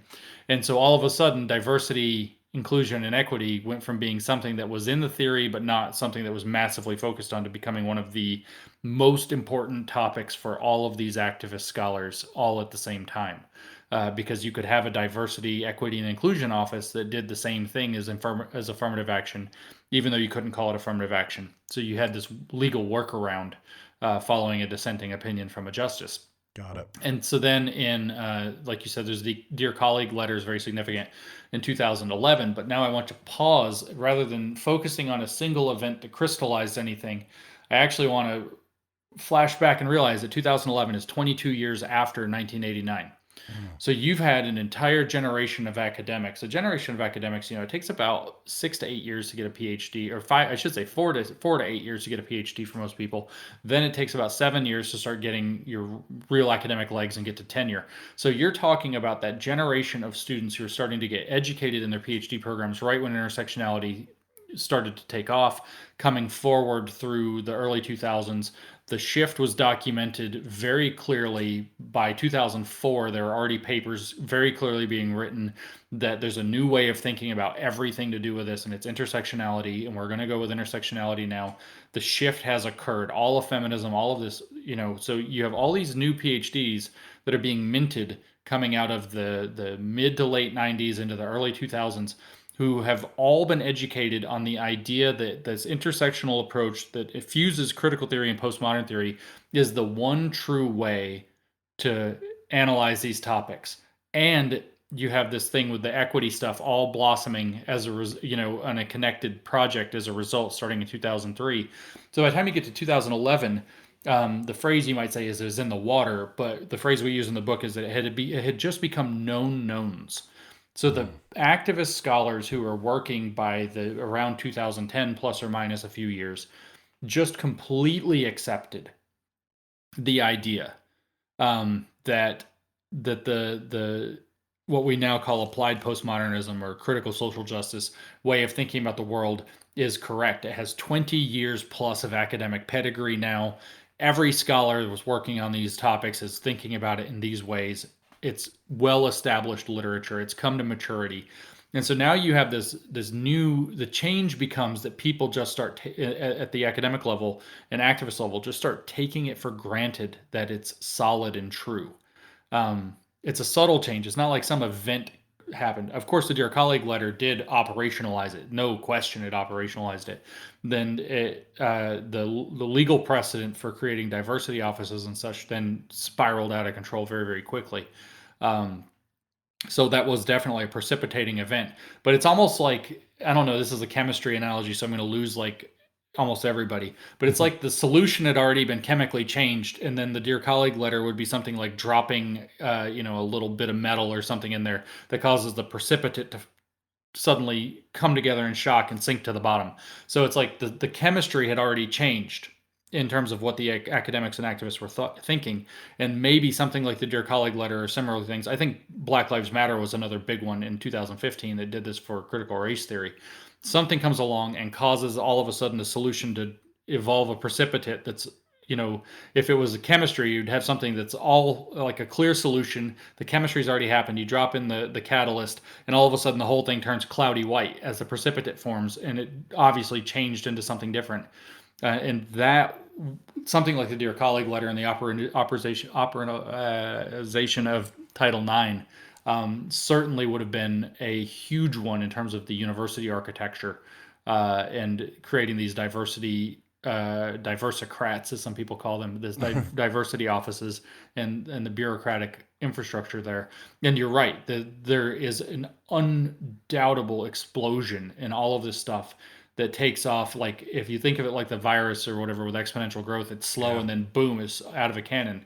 That Yeah. growth happens somewhere not that far into 2012. So the precipitating event was probably 2010, 11. Yeah. Um, Yeah. So it's everywhere. It's and everywhere. it's everywhere. It's in It's corporate boards, everywhere. it's in media, it's in everything. It's all around us. And as you said, it went from theory to application to reification. So it's godlike now, it's religious now. It is a system that cannot be questioned because the only tools that we have to question it, they have ruled out. They have limited the available data to things that cannot be falsified. And now there is a whole generation of academics with a generation and decades worth of papers to back them up. And they have now convinced a significant, a critical number of bureaucrats and corporate leaders and community leaders and whatnot that this is the one and only truth and the only way to go. And one of the things that we've sort of danced around and haven't talked about too explicitly, and that's partially because I am so sick and fucking tired of talking about race and gender and whatever. I was raised in the 90s. I'm a kid. I'm a Gen X. I was raised to be colorblind. It was all fine with me. I'll judge you on the merits of your behavior and your character. And so the fact that I've been dragged into talking about race annoys the shit out of me to no end. But it is important to point out that Kimberly Crenshaw, intersectionality, all of this, there is the fundamental bedrock assumption that white male power is implicit and understood. White, male, hetero, cis, able-bodied, whatever. Me, right? And not only that, I'm also tall and handsome. So I've got all that going for me too as the oppressor. And there's now a whole system of justice, of government, of academia, of education, of community that has me in the crosshairs as the problem. And now I know that the literature will say that it's a system, and even if I don't participate and actively do it, I'm still a benefit of it, et cetera, et cetera. But these are distinctions without a difference, or whatever that phrase is. And yeah, that's Helen's phrase. Yeah, and for somebody like me, I investigate this stuff, I write about it, I research it, so I can see. But if I'm a regular dude, and everywhere, everything all around me all the time is that I'm the worst guy ever, and that everything that's bad is because of me, and it goes all the way back to even the founding of America in 1619, and all these things that we know are just complete and total horseshit. We've already established that our liberal system is the one that brought freedom to the oppressed, that released the chains, that ended slavery, that ended discrimination, et cetera, et cetera. But here we are today. Hillary Clinton in 2016 becomes, I'm with her. She's the feminist scion. She's leading the feminist armies to the promised land to march on the Capitol. Joe Biden, as vice president for Obama, was the one who believed in rape culture. He was the number one activist in the bureaucracy behind the Title 9 2011 DCL, which we've talked about. The Democratic Party has in its coalition and its umbrella these people. They're all exclusively Democrats. They have increasing amount of power, politically speaking. What is a guy like me to do, James? How do I move forward politically in this world? What do we do to fight back against this? And let's remember, please, that the theorists, the critical folks, they are on war footing. This is a war for them. It is a moral crusade for them. Mm-hmm. They are fighting a fourth generation war against these concepts, and that operates on a moral level, on a values level, and it doesn't have to be on a military battlefield for it to take place. It's happening all around us at all times. What is somebody, we'd use the word classical liberal, a guy like me that thinks gay people can get married and smoke weed, but don't mess with me. What does a guy like me do, James, what happens if we don't do anything? Extrapolate this out a number of years, and then ask yourself, and I want to explore this, and please don't take this the wrong way, people out there in the world, but is more liberalism the answer to a war that's being fought on illiberal grounds? So there's a lot there, sir, and I'd like to start digging into these questions, because this is the hour and 40 minutes that we got here. That was the setup for this. Hard stuff, man. This is what we need to worry about. This is the future. This is what we need to do.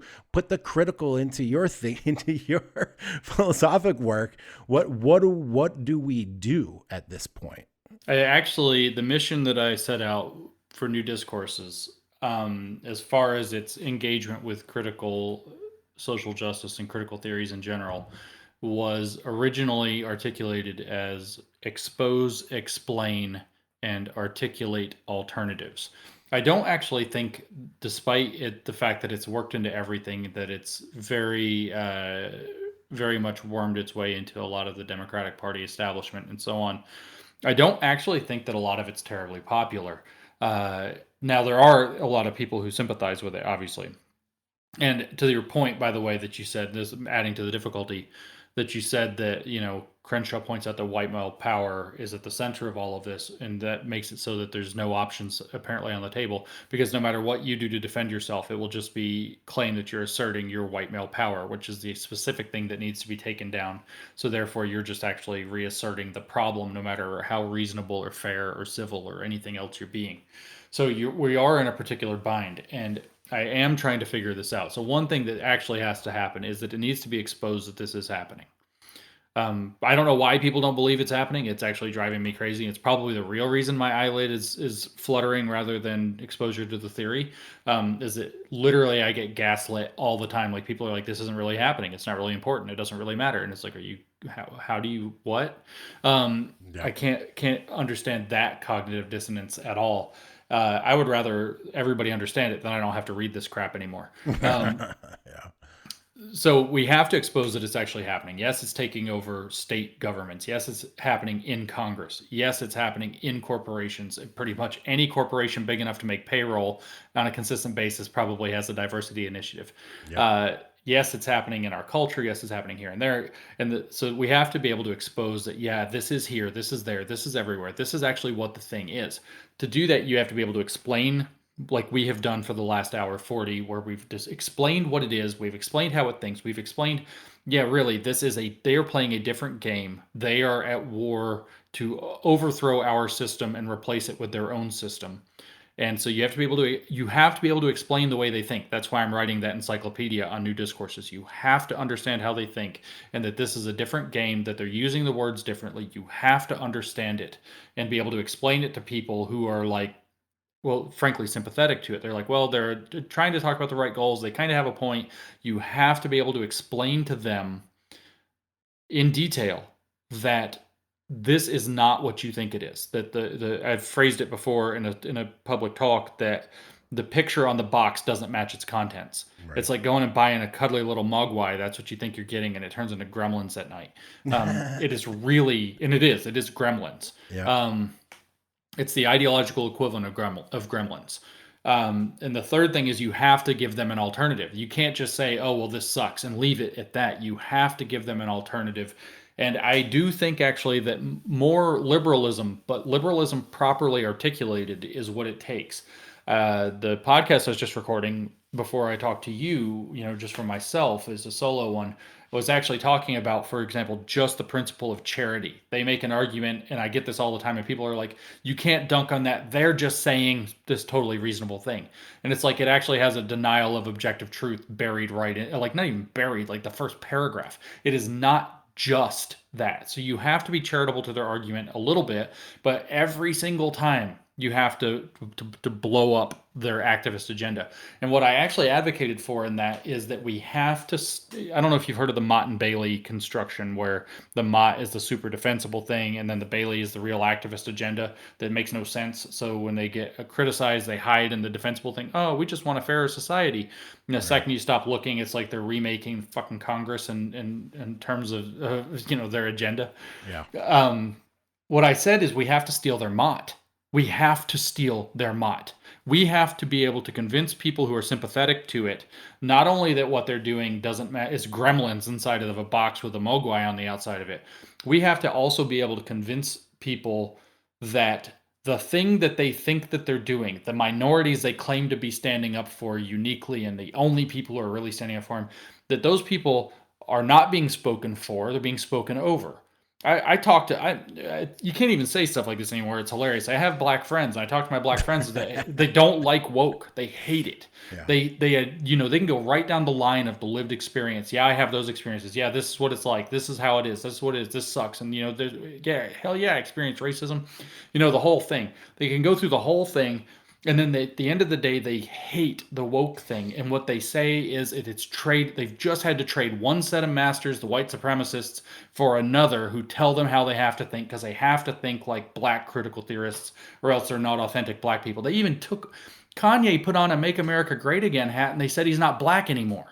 I mean, at some point, I hate the phrase, but at some point, wake up. It's like something's. So we have to steal. Frankly, they're victims. They operate by appealing to all these poor victimized people, a huge proportion of which do not identify as victimized at all and don't want to wallow in victimhood. So those people, I've seen this lesbian woman on Twitter that's kind of like blowing up lately, who's like, they don't speak for me. Yeah, they don't speak for me. That everybody that doesn't agree with it should be saying that. We should be turning away from victimhood. We should be encouraging resilience and strength of character and overcoming difficulty, stepping away from this. But we have to steal their Mott in their argument too. You want a fairer society? Your society, and I'm perfectly confident to say this with utter conviction, the society that you people, critical social justice people, are advocating for is not a fairer society. We can give you a fairer society, and we're going to do it the right way. We're not going to follow this bullshit that's patently unfair. And so we have to be willing to very, very clearly steal a Mott is a castle, right? We have to take their castle away from them. We're not just going to we're not going to knock down their castle. We're going to take it. It's going to make it our castle. And no, we're going to give you a fair society. We're going to show you what fair looks like. Fair looks like equality of opportunity. If you want to talk about, if we can find that there's actual discrimination, we'll talk about equity in response to actual discrimination. You want to talk about something that's genuinely unfair, like being born maybe with no legs? You know what? We'll give you a handicapped parking space. We're already down with some equity. We already get it, right? But we're not going to do it in some bullshit manner that sees people as tokens of identity groups that have some unique experience according to some vague systems of power that stopped being the norm in 1950. We absolutely have to reassert that the liberal process, like you said it earlier, the liberal process, liberal feminism in second wave, the liberal gay rights movement, gay pride, the civil rights movements for minorities, Martin Luther King, and all of this, that was all liberalism. Martin Luther King spoke before postmodernism happened. Okay, so the Civil Rights Act was signed before postmodernism even happened. So it wasn't postmodern bullshit that got those things. It absolutely was not postmodern bullshit that got those things. So we're going to step away from the postmodernism. We're going to go back to what actually worked. And you know what? If we have to learn the lesson from postmodernism, like you said earlier, then maybe we need to be a little bit more humble about how certain we are in our narratives. And we need to listen to other narratives a little bit more, or when people are making claims, we maybe should listen a little better. I'm willing to do that. But you know what? We're not going to live in a society that's dictated by people who think that the way that you make things more fair is by being very intentionally unfair to people that they are claiming are being unfair, who are doing everything they can not to be. Yes, that is a very well said summation of the problem. Folks like the Claremont Institute, they see the same thing. They claim that this is an existential risk to Western society and Western civilization. It sounds like an outrageous thing to say, just like it sounded like an outrageous thing for me to say in 2011 or 12 that there was a war on masculinity. But if anything, it blows my mind that it's actually confirmed by the fucking APA at this No point kidding. that there literally is a war on masculinity, and it makes perfect sense because it fits in the grander picture, which is white male oppression. The source of male power is masculine energy and masculine power. So we have to take away masculine power, masculine energy. And that's how one way that we're going to solve this power of oppression. So the reason I bring this up, because this is not just a philosophy about this. It's not just about, oh, we want to get some more people some jobs over here. This is a completely different way of viewing the world, a completely different way of viewing truth, a completely different way of viewing justice. Not only that, it is systematically teaching people to be mentally unhealthy. You and I both cite Jonathan Haidt's Coddling American Mind. I remember a 2015 essay that came out in The Atlantic, fucking blew my mind, right? It was massive, seminal, if there ever was a proper use of that word. And in there, they very clearly elucidate how ideas of victim culture, victimology, these sources of oppression, all this stuff leads to distorted cognition and mental health. It's the actual opposite of cognitive behavioral therapy, which is something that we focus on in the liminal order, FYI. And so what we're doing is we're destroying truth, destroying justice, and making people mentally unwell on top of all the other shit that's going on. And so what I would suggest to you is you're on the vanguard, or with us and with guys from the old days in the darkest corners of the internet who sounded like a bunch of conspiracy theorists but now are being vindicated every single day, which gives me no pleasure but a little bit, on the vanguard. And but we're like fucking 30 years late to this battle, dude. And they have the high ground, they have all of the supplies, they have all of the tools, they have the infrastructure, they have moral high ground, they have values and support, they have the government, and they have changed the rules of the game so that none of the tools that we have will be effective to anyone that's part of that religion, right? Science, reason, liberal thinking, fact, whatever, rational thought, logic, all those tools totally discarded. And so they have drawn us in. I've been watching a lot of Vikings and Last Kingdom. They've drawn us in to fighting the battle in the terrain that suits them, using the tools that suits them at a time at which it suits them.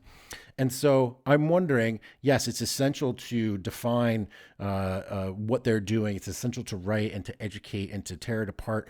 But is that going to be enough? How long will that take? What's going to happen in the meantime, dude? Because you're still getting shot in the eye with arrows. You said earlier, Yeah. we're a long way away from everyday people seeing something in the media about oppression or diversity and thinking that is unjust and Right. that is wrong. Right. We're like 20 years away from that. Like, what's going to happen in the meantime? What we need to do more. I agree. And so we actually touched on it earlier. How are they implementing their stuff, right? They're showing up and we're not. Do you want to go be on another committee? I don't. Nobody wants to be on a freaking committee. Nobody wants to show up to freaking meetings like every other Thursday at 7 o'clock in some, government building or whatever but Yeah. what has to start happening is people have to show up. And you can't, if you can only show up as an individual, fine, show up as an individual. But what's actually got to happen, and that's why the education part is so important, is this is organized action. You're up against a tank. And if you go in, all your weapons are useless, right? It's got all this like ideological armor on it. And if you show up throwing rocks at it, it's not going to do anything. What you've actually got to be able to do is you've got to start talking to other people. And I don't mean you personally, but yeah, you personally too, me personally too. I accept. We have to start organizing and showing up to school board meetings in numbers comparable or larger than the number of activists who are showing up, which are actually not that many. So it's not that hard. Like I said, the one example I know of for sure where this was successfully pushed back, it was one stroke They had to get 22 people to show up. That was it. 22 people to show up for something. And it was able to push it back. 22 isn't that many. So you need people, what they did to do it, and this is, I think, the model. They put out a flyer campaign among the population of people that they were trying, the professional organization they were reaching, which is lawyers in this case. The those flyers were just educational enough to explain why it matters and how this is actually a diversion from the normal proceedings, the liberal proceedings. And I say liberal, by the way, I don't mean left wing. That's an Americanism that's screwed up. I mean liberal in the sense that's like it can be classical liberals who are quite libertarian, but tend to be slightly right wing if you were to map out their whole picture, all the way through progressive liberals who are very much New Deal and all of this, but they still want to play by the rules of engagement. It's the people who agree on the rules of engagement that have built society, Western civilization, if you will, that those are the ones that we actually are trying to unite, whether they're left, right, or center. Um, what these flyers did anyway, though, were to show how it diverged from liberal principles, why it was important to show up, and asked for people to volunteer to know enough about it to have a cogent argument, at least superficial level, and then to show up. So it was a small educational campaign tacked onto a here's if you learn this, here's the organized thing to do, show up. And it only took 22 people, and then they were able to take one of these freaking diversity requirements where everybody has to pledge their fealty to diversity in writing, which is going to be a political litmus test for hiring and later firing, of course. And they were able to get that pushed out of the system. It's no longer considered okay. And so it was a matter of showing up and voting the stuff out. From what I understand, there was a similar uprising a decade or two ago in some part of the rather conservative church that did the same thing. They just got conservative leaders together. They ran a political campaign enough to get enough people who knew roughly what they were talking about to show up at the same time and start taking positions of leadership and pushing it out. So you have to realize that there are other people out there who think like you do. You should start trying to get in touch with them. I hate this whole idea that there needs to be a movement around this, and maybe there doesn't, but there does need to be educated, organized action and people willing to go show up and say something and take on the responsibility of leadership or whatever it is, getting on the school board or becoming somehow connected to its voting apparatus or whatever it is, so that this can show up to those parent teacher conference meetings, find out what it is that the school's recommending your teachers read. Like right now in the pandemic, a lot of teachers are off, at home, teaching from home, or maybe not even teaching. And I got in contact with some that were talking to me that were like, you should see the reading list. Part of our job for professional development has been these online book clubs. And it's like White Fragility. It's like Patricia Collins. It's like Daryl Wing Sue. It's all these theorists. It's like the big time craziest ones is what they're being required to read for professional leadership or professional development. So somebody made that decision. But the fundamental truth is every decision that's being made can be made in some other way if people actually show up and start trying to do the thing. The only part of what you said before that I'll push back on, and I understand that you mean in terms of much of the popular consciousness, because when in doubt, go with social justice and all of this. They don't hold the moral high ground. And I think we absolutely, I hear very little of that spoken clearly. And I think it's very important that people are willing to say that and why it's true that they don't speak the moral high ground. That, I mean, simple things we all learned as kids, and one wrong, two wrongs don't make a right. So if you have a situation where there has been inequality, the way to make up for that is not by forcing more inequality in a different direction. It's to make equality. And that's where we have to steal that from them. I think that's just of central importance. But organized action is the practical thing, unfortunately. Yeah, well, what I meant by the moral high ground was that that's their claim, right? Their claim is that they have the moral high ground. I clearly feel like I have the moral high ground. There's no fucking question about that. And organized action. So this is, James, I really appreciate you taking the time to talk to me, because you have really put into crystallized academic, historic context not all, but a vast majority of the reasons why I started my organization called the Liminal Order. We've acknowledged that we're in a period of liminality. There's change happening all around us. We're seeking to bring order to it. We're an order of men, so it's a fraternity. And we have identified these problems, and we've identified that we would like to do something about it.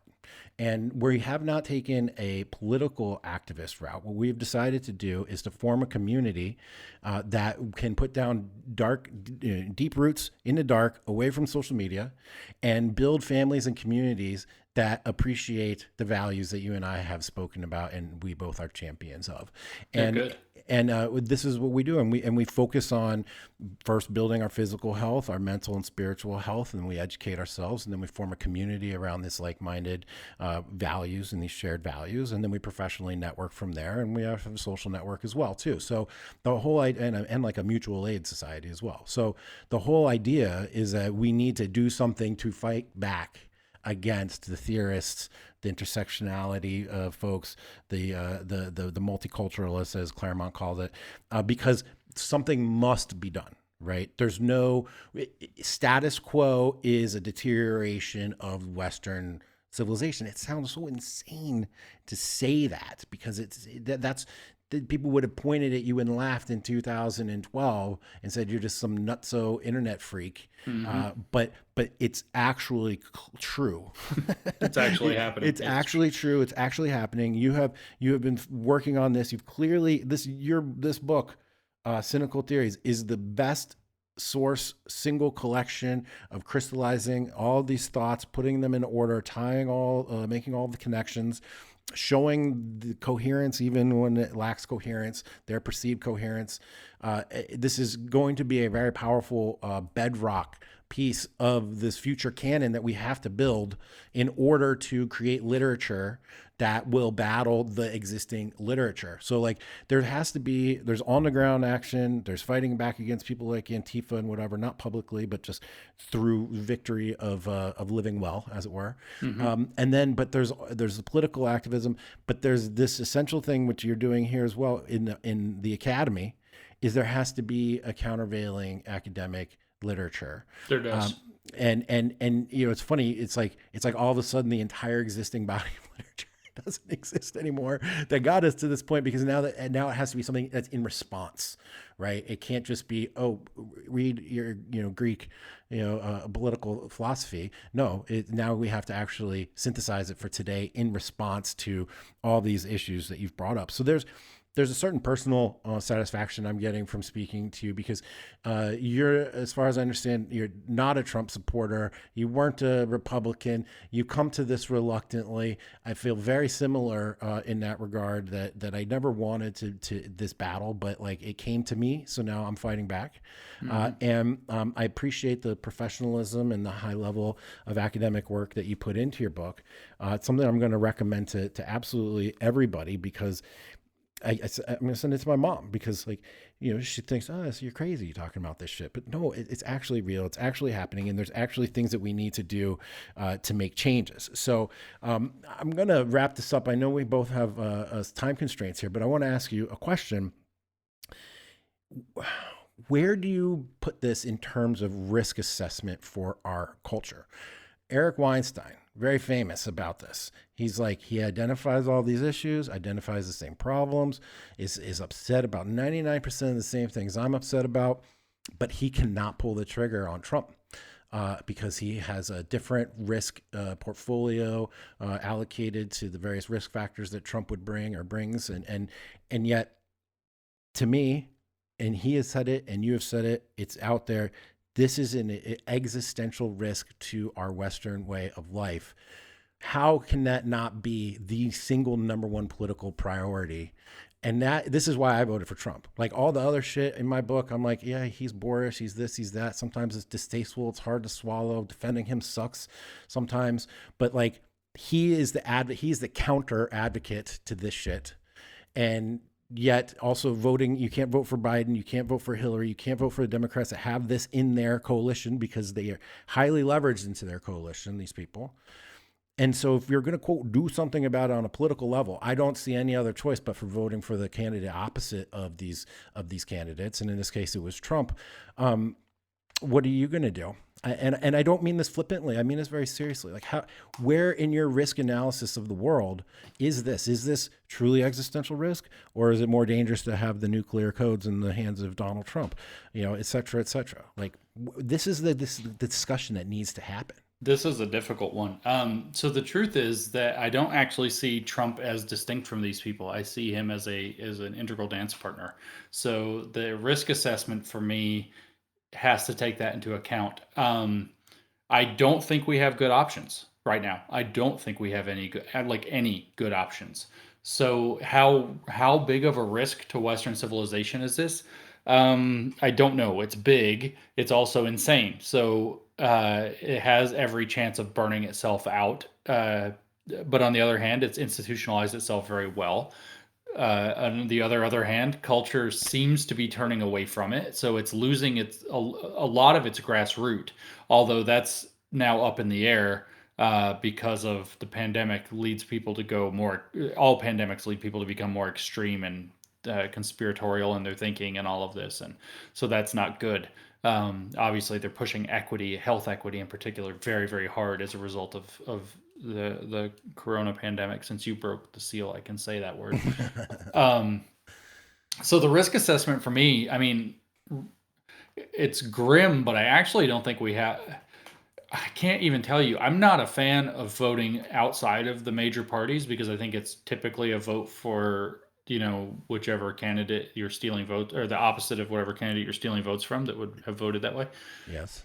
And I don't know that he's the right guy. He's certainly not my cup of tea in a lot of regards. But even the fact that Justin Amash recently came forward, and I'm not advocating for him by any means, but that he came forward and said that he's thinking of an exploratory run and hopefully can get the Libertarian Party nomination or some other nomination or something like this. It's like all of my hope lies outside of the main basket. Yeah. I want what ultimately has to happen, even if it takes another 4-year cycle, regardless of who gets elected in November. And it does matter, but I'm not going to say that it's like necessarily life or death. There needs to be coalition building for a proper candidate that maybe the Democratic Party can't put it forward, maybe the Republican Party can't put it forward, maybe the Libertarian Party can or cannot put it forward, maybe some other party has to come into existence. I mean, the Whigs were a thing at one point and they don't exist anymore, so political parties do come and go. It does happen. Yeah.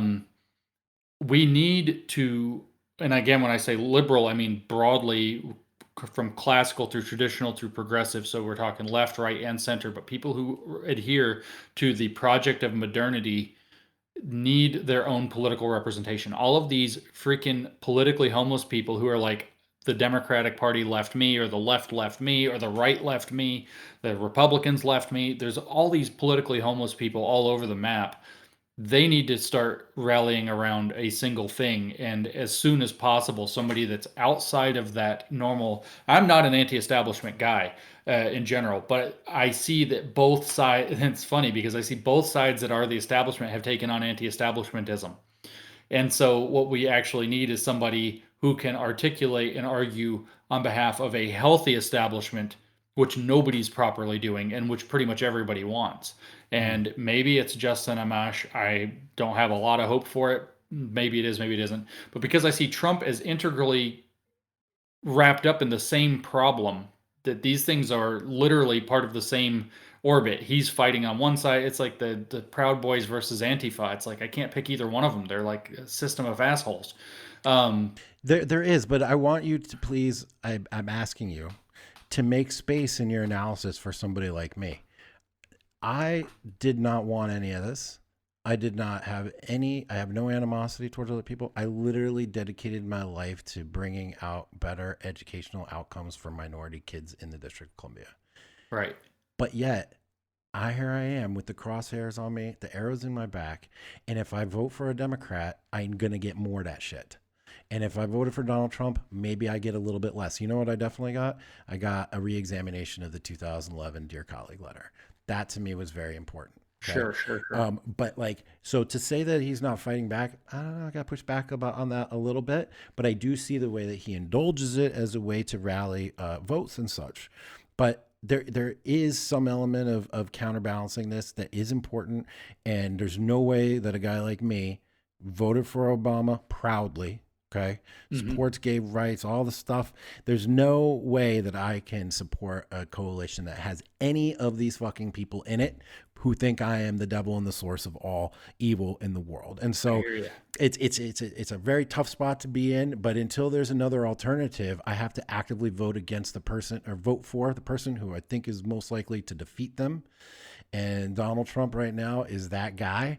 And not directed at you, but I do feel like that there's a lot of people out there that are free riding on people like me who don't want to see the Democrats in power, who don't want to see the critical theory stuff advanced, but are unwilling to take the dirty sewer water that comes along with actually fighting that battle right now and picking unsavory allies. And people are free riding off of people like me that are willing to put my name on it publicly and to get out there and advocate what I see as like an intellectual wing of this rightist movement that is definitely in direct opposition to everything that you've outlined in your book. I'm a foot soldier on the ground fighting the war that you've outlined on the terms that you've outlined for the reasons why you've outlined.